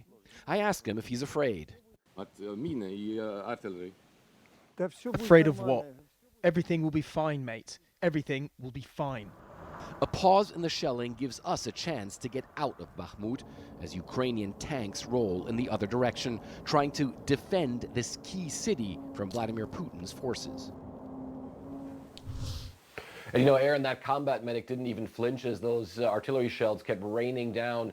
very close to us. And she said that's because she simply sees this so often, unfortunately, in that place in Bakhmut, where the Russians are expending so much of their power to try and take that place. The Ukrainians acknowledge the situation for them is extremely difficult in Bakhmut, but they vowed not to cede even an inch of territory to those Russian forces, Aaron. Fred Pleiken, thank you so much, and I'm so glad that you and your team are safe tonight. I want to go to Andrei Soldatov, a Russian investigative journalist whose website on Russian secret services has been breaking so much news on the secret services. It has been blocked in Russia. And Evelyn Farkas, former Deputy Assistant Secretary of Defense for Russia, Ukraine, and Eurasia, joins me. She's also the executive director of the McCain Institute. Evelyn, I just want to start, replaying this video for a moment here. Fred, coming under fire earlier today in Bakhmut, he says, you could just hear the amount of artillery that the Russians are burning through. Obviously, the Ukrainians under incredible pressure in this particular place. But that onslaught from the Russians, I mean, it's just never ending. You're right in the middle of a town. Right, Aaron. I mean, I think the biggest lesson to take away from all of this right now, and I have a piece in the Boston Globe, saying that there's an urgent need to give Ukraine whatever they need to provide air cover, to provide protection against artillery, to harden these units, put them in tanks, get them so that they can press forward and move the Russians out. And it's urgent because, frankly, what Putin wants right now, with all of these declarations that he's making about, martial law and nuclear forces and all of this, it's all an effort to gain time. He wants to force the West to slow our assistance so that he can draw this out. And frankly, for us, that's a losing proposition, because if this gets drawn out, there's increased risk, first maybe through Belarus or elsewhere, that we get drawn into the war. And he's using social media. This is the last point I want to make, Aaron, because it's really important. He's using social media now also to try to influence U.S. policymakers. If you watch trending are arguments that the Russians are using in our social media. So we need to be on the alert here. So, Andrei, as you hear Evelyn reference, these decrees, right? These orders, martial law in 4 regions, also giving, and this obviously is important to emphasize, governors across all of Russia the ability to do the same. How far is Putin going to take this declaration of martial law, Andrei? And it's a really good question. It's absolutely obvious that essentially it means further militarization of the Russian society, because essentially it means giving more powers to the military and giving more powers to the FSB. The governors would play some role, but it would be the military who would decide what to do in this particular region. And the regions which are bordering Ukraine would be used as a testing ground, and the practices might be expanded to the rest of the country. It is an historic week for China, where President Xi Jinping is tightening his grip on power. I don't know what other further commentary to give on this. I feel like with respect to Ukraine, it's always the same shit I keep saying over and over again. Like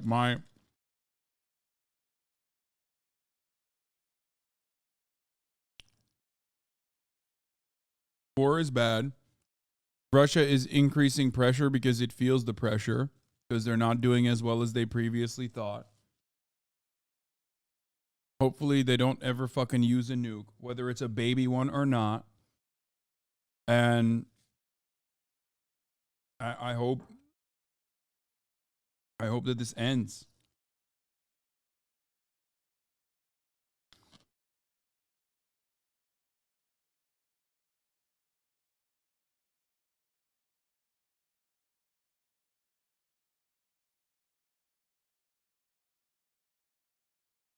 Who's the tiny dick amputee? Why do you guys keep saying, where's the tiny dick amputee? I don't know what that is. Like, this guy,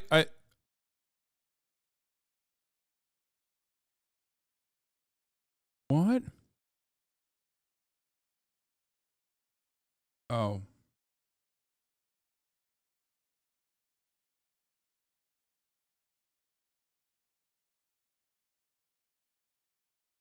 No, he's been talking about it for a while, way before Travis Scott cry brain dance emergency. Okay. It is one guy, but he's been saying it a lot. I thought it was multiple people.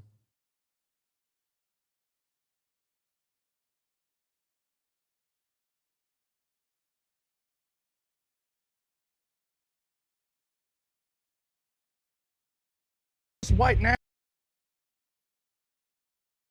All right.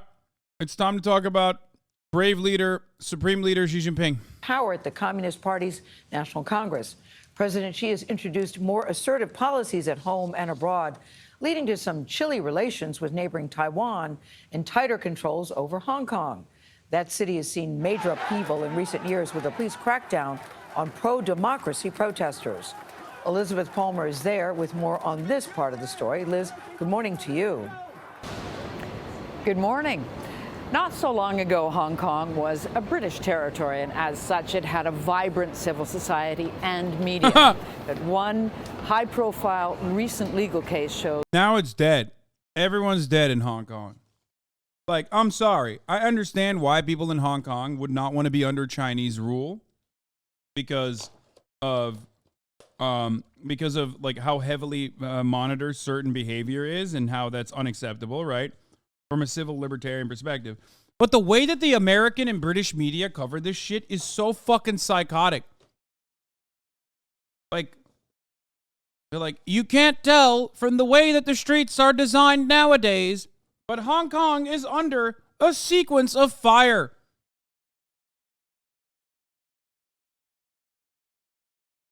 Like, that is fucking insane. Also, what do you mean? Oh, it was British and it was a vibrant civil society.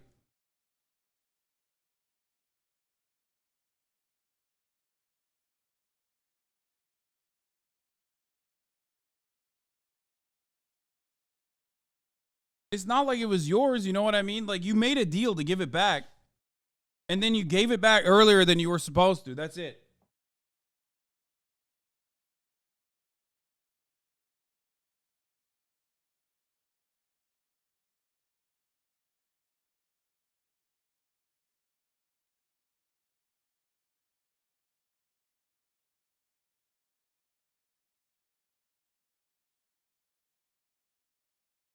just how much that's changed. This hooded prisoner's crime was publishing 3 children's books about a village full of sheep. The books were seized by Hong Kong police as evidence of... This is the shit I mean. Like, half the time, like, look, if it's like some fucking pedophile dude that they're arresting and bringing back to mainland China, that's one thing. But if it's dumb shit like this, then it's fucked up. That's it. That's what I mean.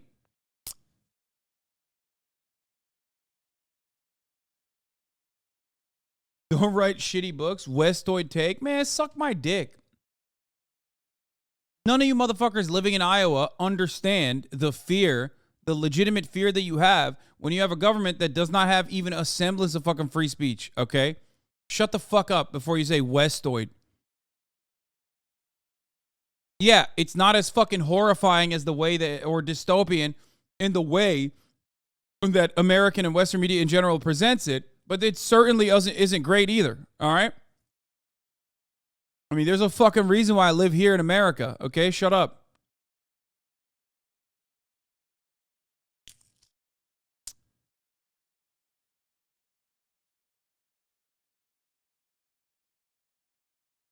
The books featured cartoons of sheep that were trying to repel wolves from their village. The publications reference real events in recent years during Hong Kong's political turmoil, including mass pro-democracy protests in 2019 and how 12 dissidents attempted to escape to Taiwan in a speedboat before being intercepted by the Chinese Coast Guard. Yeah, that's fucked up. Like, it's fucked up to arrest someone over this. Kids book. Man, shut up. Who gives a fuck? You're crazy.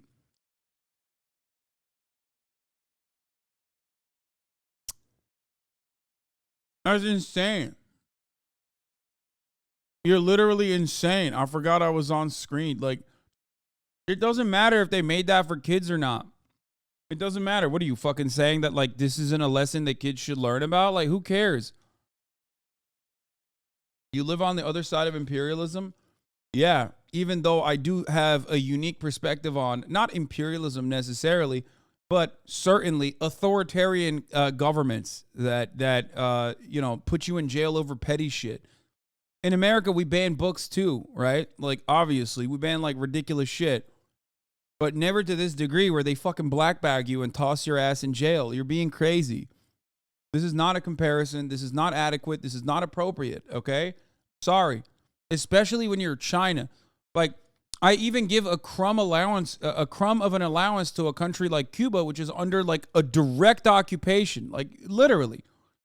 The world's largest imperial superpower is in its fucking backyard, constantly waging war against it, okay? But you're crazy when you're like, you know, you turn around and you talk about CRT, brother. They're, you know, what the fuck? You make fun of idiotic Republicans complain and cry about that shit. But then when China does it, you're like soy facing. Oh, soy. Oh, soy. It's great that China did it. No, it's dumb as fuck. Why can't you just say high-speed rail is fucking awesome, okay? And the way that China deals with billionaires is awesome. And then simultaneously admit that this kind of civil liberties not being afforded to people is going to be frustrating for people, and it's going to unironically make literally British colonial rule look better in comparison.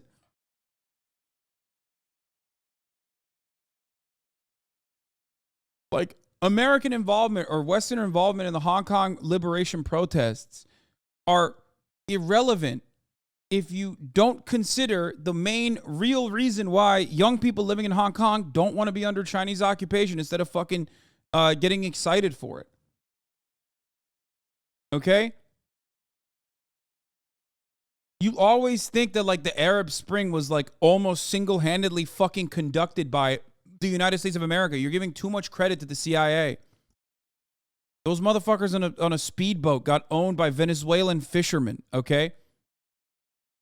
It's never just the CIA. It's sanctions, it's economic volatility and instability caused by sanctions. It's civil society groups that they set up in all of these places. Certainly, those are the Western involvements. But if your government is unable to deal with it, if your government is unable to deal with American imperialism, like of the soft power approach, then you're going to have a real issue in your hand.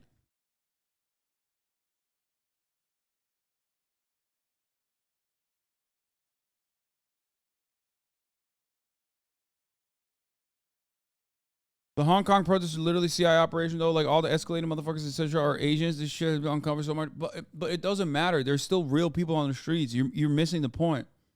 And the same goes for Ukraine. And the same goes for any other country where there are people protesting an anti-Western force, okay?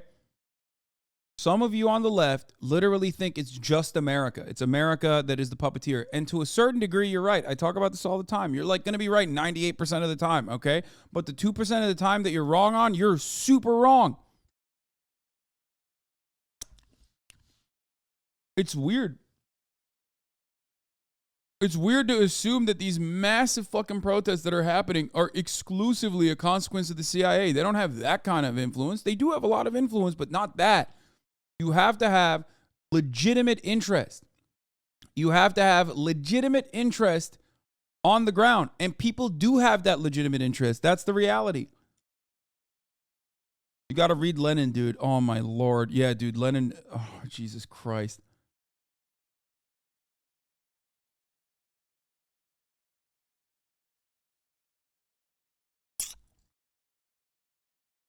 Of, believe it or not, sedition.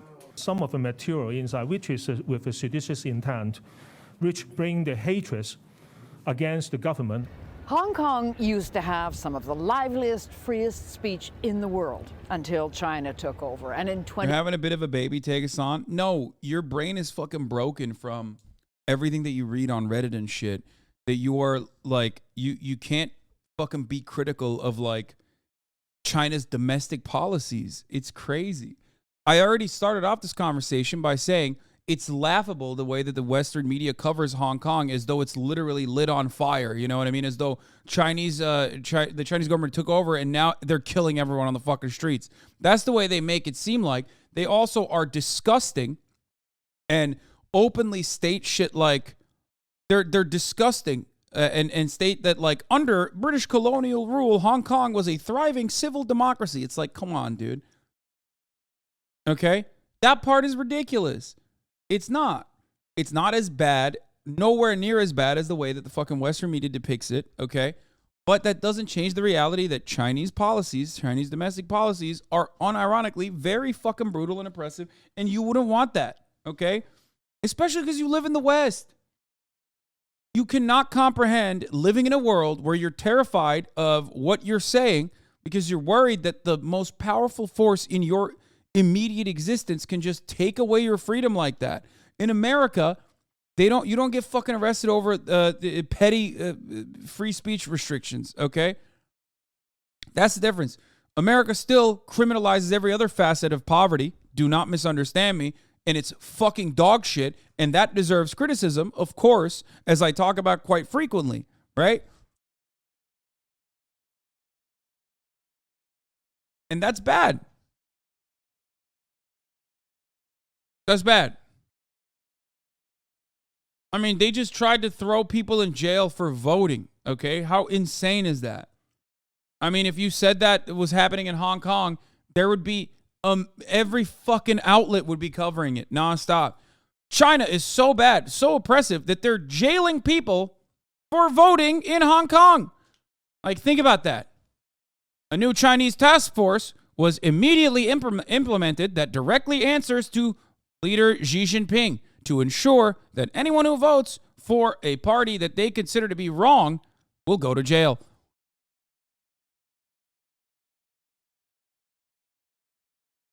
Okay, but at least when China takes over the world, at least they won't have to play the top of the hour ad break. Oh, Jesus Christ, dude.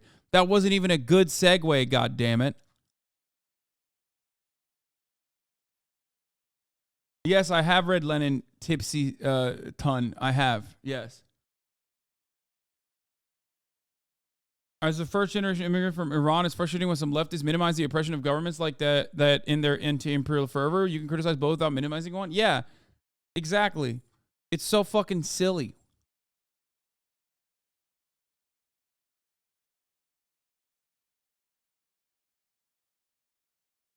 Oh my God. Oh my God. Every time you talk about China, you somehow manage to make everyone mad. I mean, I don't give a shit. I don't care that people get mad at me for my China takes.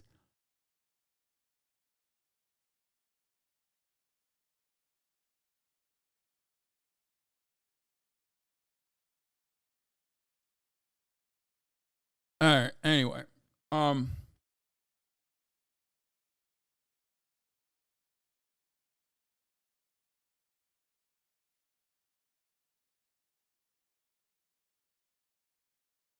yeah, when people say critical support to anti-imperialist forces, they don't understand like what critical means. I think they mean like critical as in like life-saving. It's not. It means like you have to maintain some level of criticism over actions that they're engaging in. It doesn't mean like you have to give them life-saving support unconditionally, okay? I don't know if anybody actually knew that or not. Maybe this is going to be an eye-opening moment.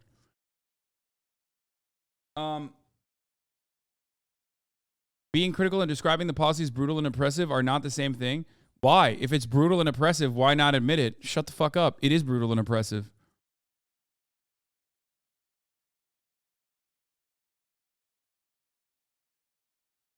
I have gone on the record to defend some level of authoritarian control over information in places like Cuba. I think that China takes it way too far. And I don't think that China is great on, civil liberties in general.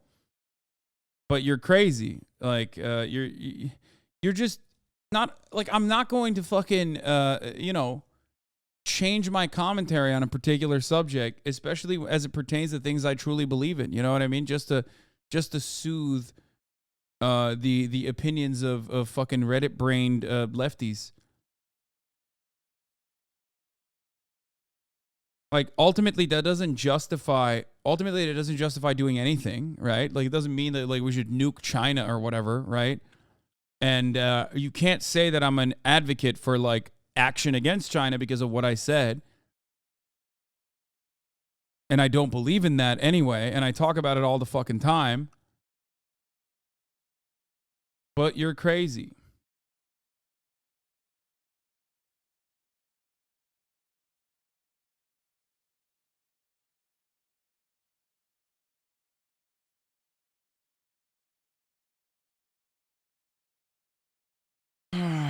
Anyway.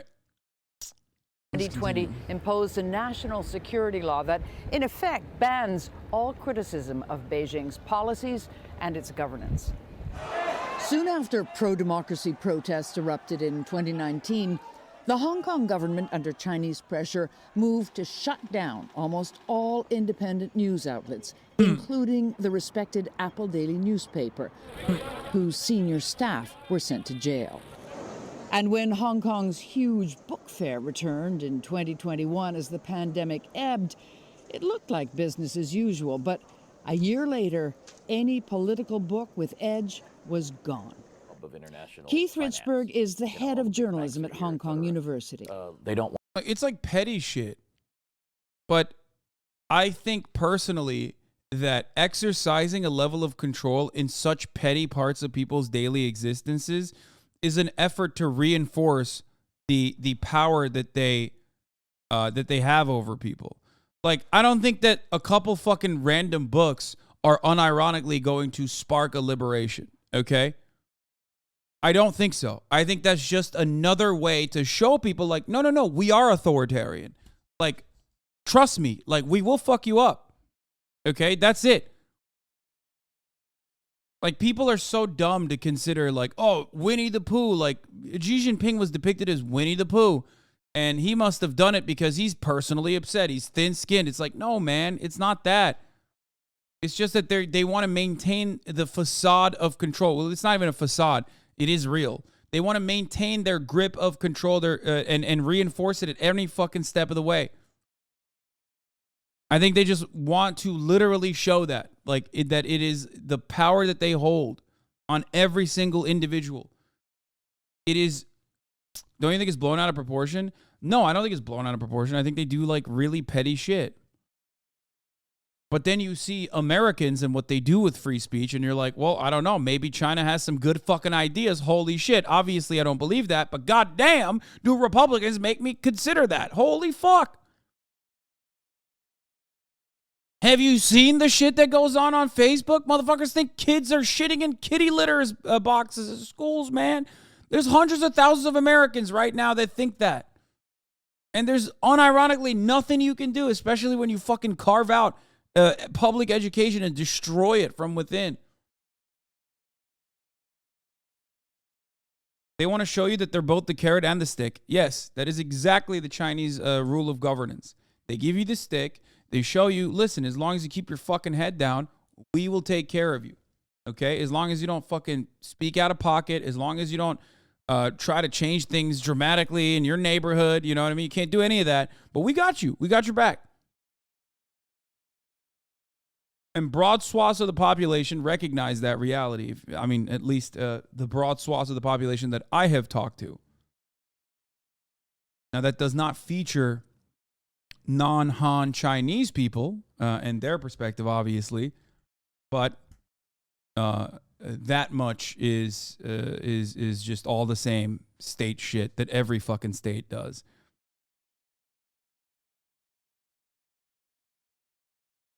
Want journalism to be a check on government. They don't want anyone. Mass slavery with a threat of more slavery. Yay, so progressive. Bitch, what the fuck are you talking about, dude? Go listen, man.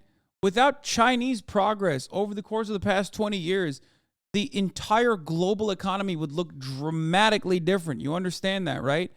It's American capitalists that were like, oh yeah, we're going to get like super cheap labor here. That's great. And they fucking destroyed Western manufacturing. They moved it over there. And what did China do with that? They fucking prospered. They prospered. It's just the truth. You're out of your fucking mind if you don't see it.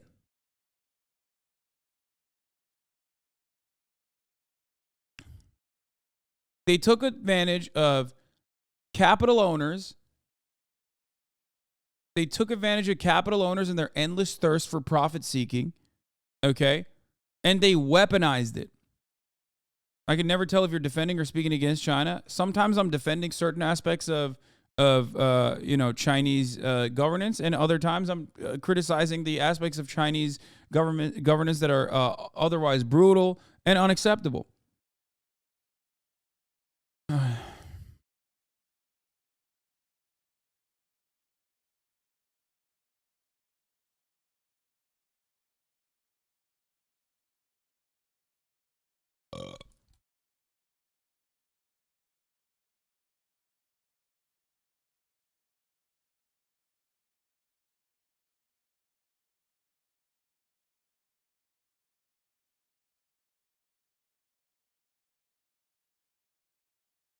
But there is one thing that is 100% a certainty. The top of the hour ad break, obviously, and the fact that you'll be able to avoid the top of the hour ad break, obviously, by subscribing for $5 or for free with a Twitch Prime by connecting your Amazon Prime account to your Twitch account, where you get one free Prime subscription a month.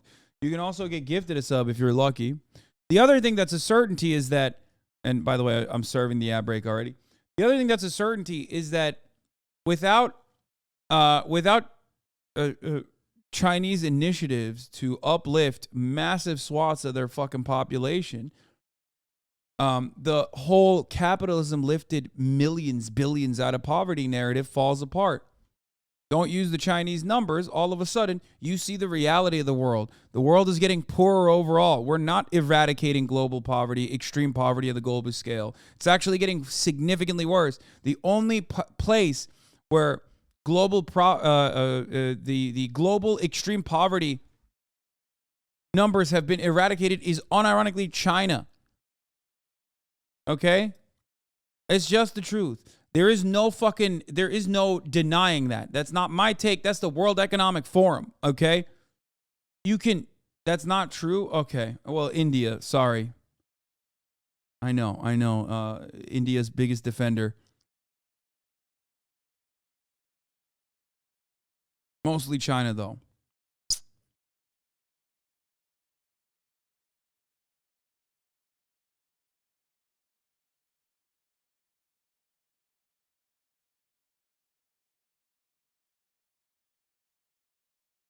See, I knew he was going to come in. I knew he was going to come in and be like, there's been significant reduction in India, too. Yes, you're right. You got it.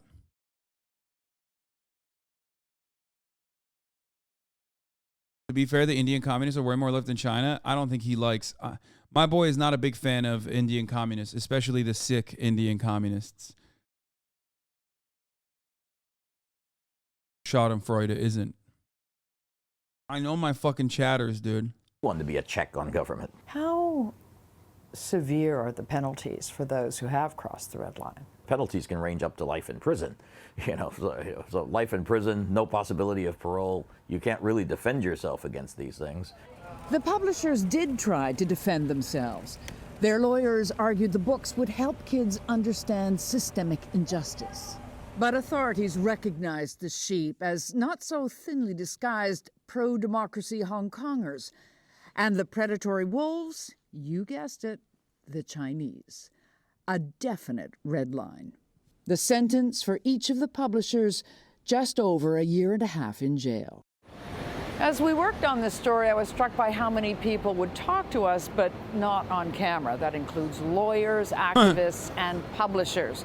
There's a chill in the air, and anyone who's critical is keeping a very low profile. Tony? You can understand why. Liz Palmer for us in Hong Kong. Liz, thank you very much. And now in this country. Biden is campaigning in Pittsburgh ahead of the tight Senate race. Why? President Biden campaigns for Democrats today in Pennsylvania. Fuck you. Are you a Hong Konger, bro? I'm a Hong Konger, bro. What? What did it minimize my balls? Got him. Chat is going too slow. It's making me insecure that you're actually reading all my shitty messages.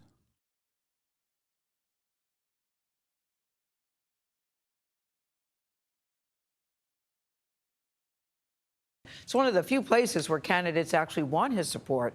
The latest CBS News polling shows that control of the Senate remains a toss-up. One of the few places where the candidates actually want his support. Weijia Zhang is at the White House with more on that part of the story. Weijia, good morning. Good morning to you, Gail, and good morning to everybody. So President Biden right now cannot rely on his popularity to win over votes for Democrats next month. His approval rating remains stuck at 40%. So instead of headlining those lively campaign rallies that presidents typically do, he is focusing on his accomplishments. Families are hurting. You've heard me say it before, but I get it.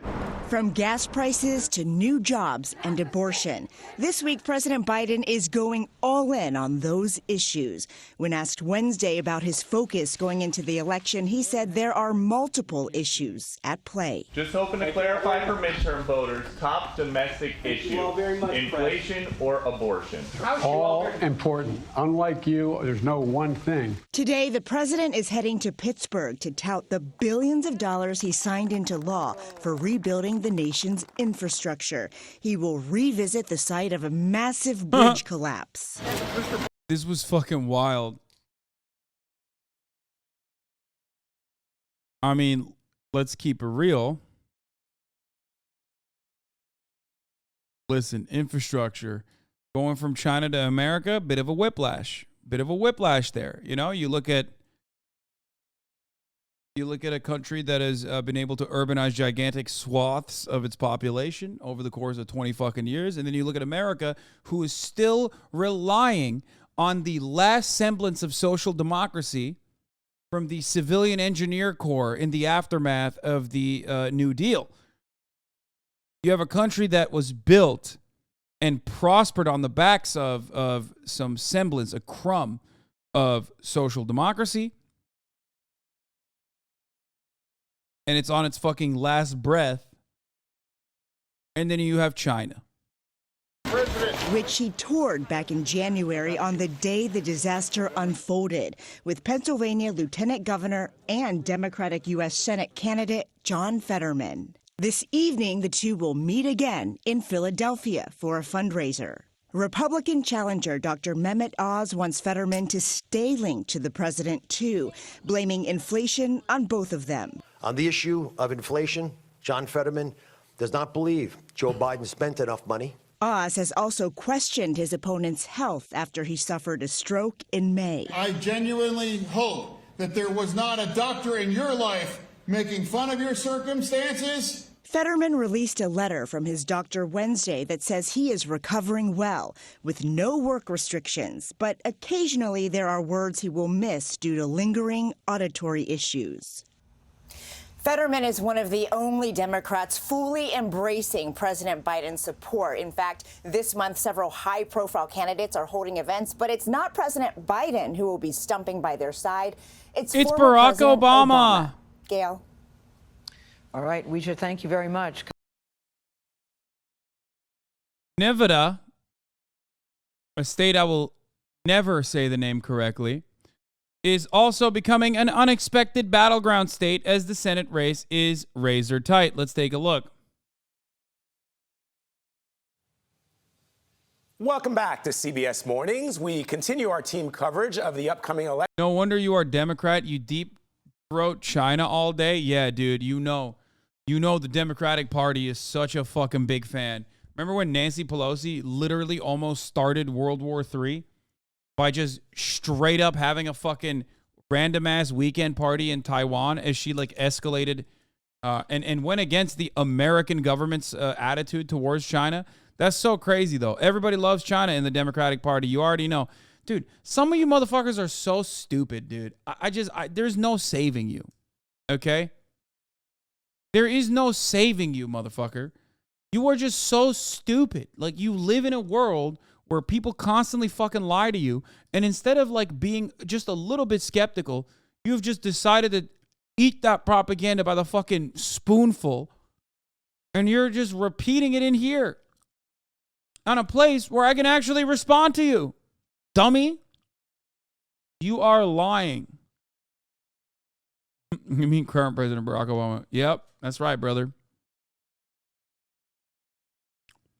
Election America Decides, looking at races across the country that could determine who controls Congress. One of them is in Nevada, where the CBS News Battleground Tracker, just released, shows Democratic Senator Catherine Cortez Masto locked in a close re-election race with Republican Adam Laxalt. Lilia Luciano is on the ground in Nevada asking Latinos, a fast-growing share of voters, what's influencing their decisions. Stakes in the Nevada midterm races are high, and odds are Latinos will decide.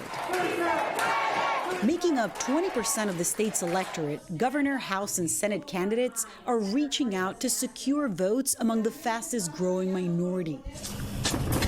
Few groups are more powerful and effective in eliciting those votes than the state's culinary union, knocking on more than 1 million doors ahead of this election. Why are you doing this? I'm doing. For the record, and I've literally door knocked on these streets. I'll just tell you something about Nevada, okay? The culinary union rank and file is super left, okay? They're great. Culinary union leadership, on the other hand, absolutely on board with the Democratic Party, hook, line, and sinker across the board. They will do anything and everything for the Democratic Party. Doing this because I think one of the issues that I'm most concerned about is the housing right now. I wish it wasn't so expensive. The Republicans are trying to take away their freedom. This year, the union endorsed incumbent Democratic Senator Catherine Cortez Masto, who made history as the first Latina ever in the Senate. But the CBS News Battleground tracker shows her statistically tied with her opponent, former Nevada. By the way, random question here, but what platform is Call of Duty on if I were to download it to play the single player campaign where apparently I am the main villain? Or not me, but a likeness. Is it Blizzard? It's on Steam? But even if it's on Steam, I still need to get Battle.net probably, right?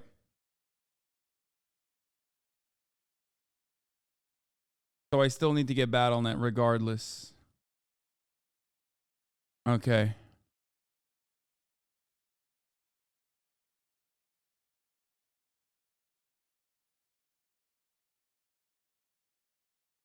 Wait, it's out already, isn't it?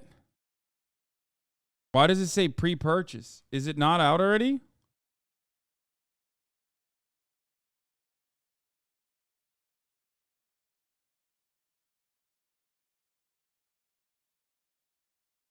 Early access only. Campaign out a week earlier. The pre-order to get the campaign.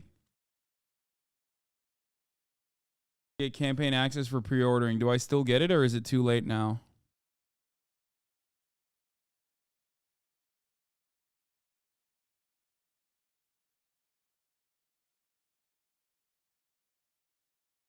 I can still get it. Okay.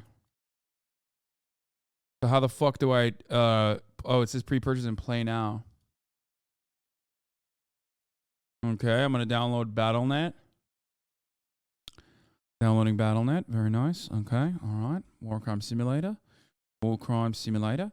War Crime Simulator. Sorry if someone said this, but the webcam is grainy. Nani? What? Odo? What do you mean? 190 gigabyte download. I think Lovely was trying to throw you under the bus. Interview that sucked. Besides this interview, yeah, with certain creators, there's a lack of communication. Like streamers, is it streamers usually? They're just busy people. Is it streamers? See, I know you're trying to find like a specific name, but we can drag them. You know, I'm not talking about specifically. Was it? Anyone you interview that sucked? No, I don't think he was talking about me. I mean, I communicate with Anthony a lot.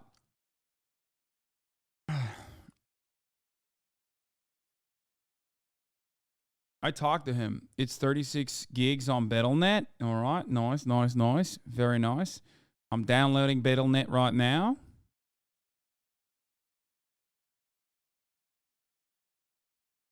I'm so happy you're playing this and not Valorant. Starting to act like a mid-Asmongold addicted to the WoW. Commence the war crime arc. Dude, what are you talking about? I've literally fucking played other games this week. Like, I played the Mario Rabbids game. I'm going to play the Gotham Knights game. #ad coming up. Not like over the weekend, most likely. So, like, I'm playing other games as well. And also, I'm gaming. Like, you guys are fucking complaining because I never play games. And now I'm playing games where you're like, well, it's not the game I want. Of course, it's never going to be the game that all of you want and decide. We believe they're protecting something. Surveillance indicates soldiers guarding 3 structures. I understand. Major Hassan may be holed up inside. Ghost and Soap will lead a Marine Special Operations unit to kill or capture Hassan tonight. One helo will insert 2 teams at separate offset points bordering the target area. Bravo team will sweep and clear buildings 1 and 2. Alpha team takes building 3. All shooters have execute authority, but we want Hassan alive for interrogation. No! Be advised, Major Hassan is AQ's lifeline. If he is They made me bald, bro, which is kind of fucked up, okay? I'll just say it. That is fucked up. They will die for him. Good hunting. Bravo team offloads here. Alpha team stays Motherfuckers are like, bro. on board to land range. Motherfuckers are like, bro, play spooky games. What's fucking spookier? What's fucking spookier than a war crime franchise naming me the #1 villain? What are you talking about?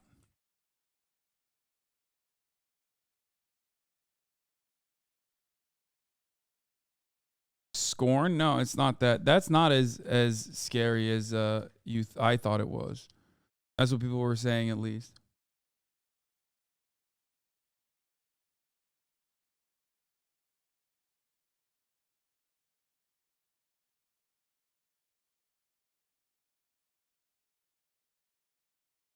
All right, Call of Duty Modern Warfare action shooter.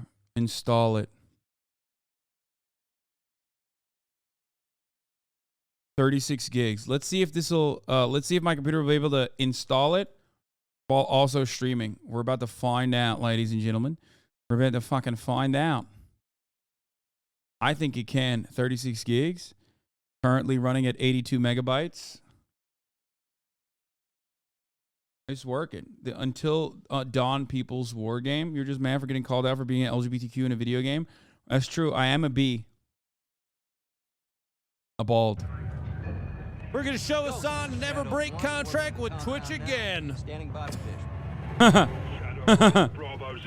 No, it's just they're punishing me for saying the C word. Holy fuck, dude. People were talking shit about my internet, but goddamn, look at this. Woo, shit's flying off the fucking walls, brother.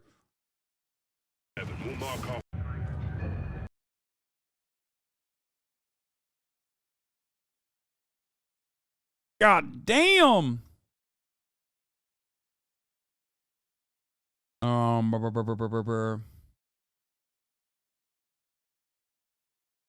you that network chip you had was bad. Yeah, I think that was definitely what was going on on the PC. All right, let's continue with Nevada. The Attorney General, Adam Laxalt. So even after hours, Cortez Masto is making the I'll be back. rounds. My focus is on Nevadans. That's always been my priority, whether it's a small business owner like you have here, or it's families that want every opportunity to succeed for themselves and their kids. That's what it's about for me. That's the work that I get to do in the Senate every day.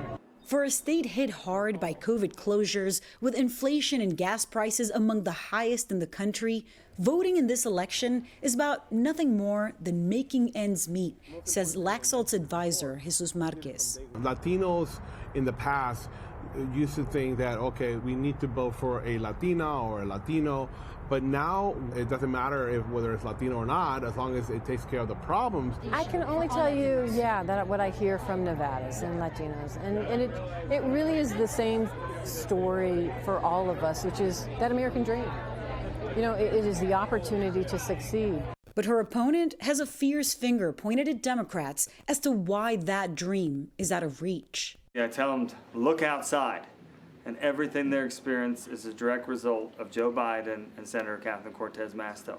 All the pain they're feeling today at the pump, at the grocery store, in their family budgets is a direct result of policy. They're killing the American dream. There's work that I've been able to do in conjunction with them to start figuring out how we lower those costs, because we know it's squeezing families. I think the Inflation Reduction Act was a great first start, but I do think absolutely there's more that we can do together. That focus on cost of living is something that we're seeing not just here in Nevada, but across the country. But I'll tell you something about voters here. They know the high stakes of this Senate race. According to our CBS News Battleground Tracker, 8 in 10 voters here see their vote as gaining their party control of the Senate in Washington. Tony? All right, Lilia Luciano for us in Nevada. Lilia, thank you very much. You said Las Vegas has a housing problem? Brother, we live in America. What doesn't have a housing problem? What place doesn't have a... Ohio has a housing problem. There's literally not a fucking place in America that does not have a... Wyoming. Bro. Wyoming has a housing problem. Can you understand? There's like 8 motherfuckers living there. What's up, bro? There's not enough space with all the cows?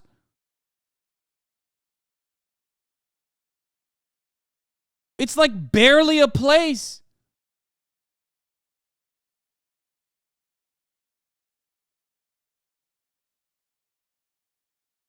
No, it's not Chinese corporations that keep buying homes, dumbass.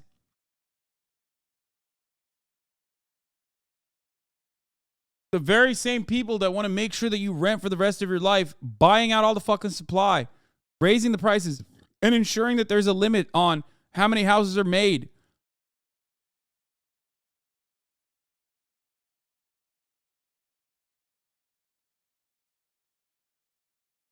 Homie said China is buying.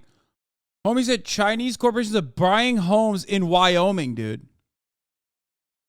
Yeah, if you're talking about like wealthy foreigners coming in to big cities in America and sitting on fucking real estate as a means of achieving citizenship and also some level of like financial security, you know, having access to capital inside of American borders, that's you know, that's true. That is happening to a certain degree. But the real fucking issue is far beyond that.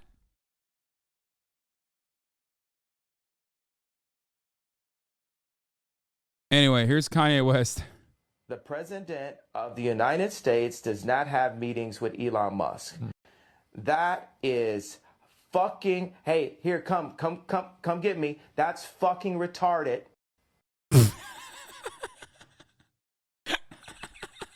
So stupid.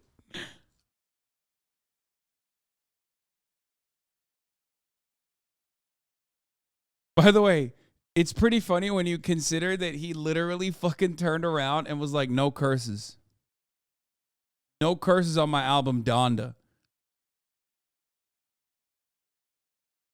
No curses on my album. Wait, where is this interview from, by the way? No curses on my album, Donda, even though he fucking cursed and had to censor himself.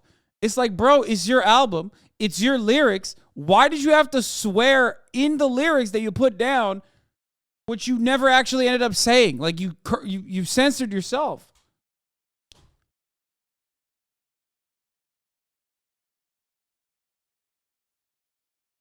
I know you moved on with the housing thing. If you're going to make housing an investment and not a right, then you can't blame individuals in a xenophobic kind of way for taking advantage of that investment opportunity. It's not a foreign capital problem. It's an American housing system problem. I 100% agree with you.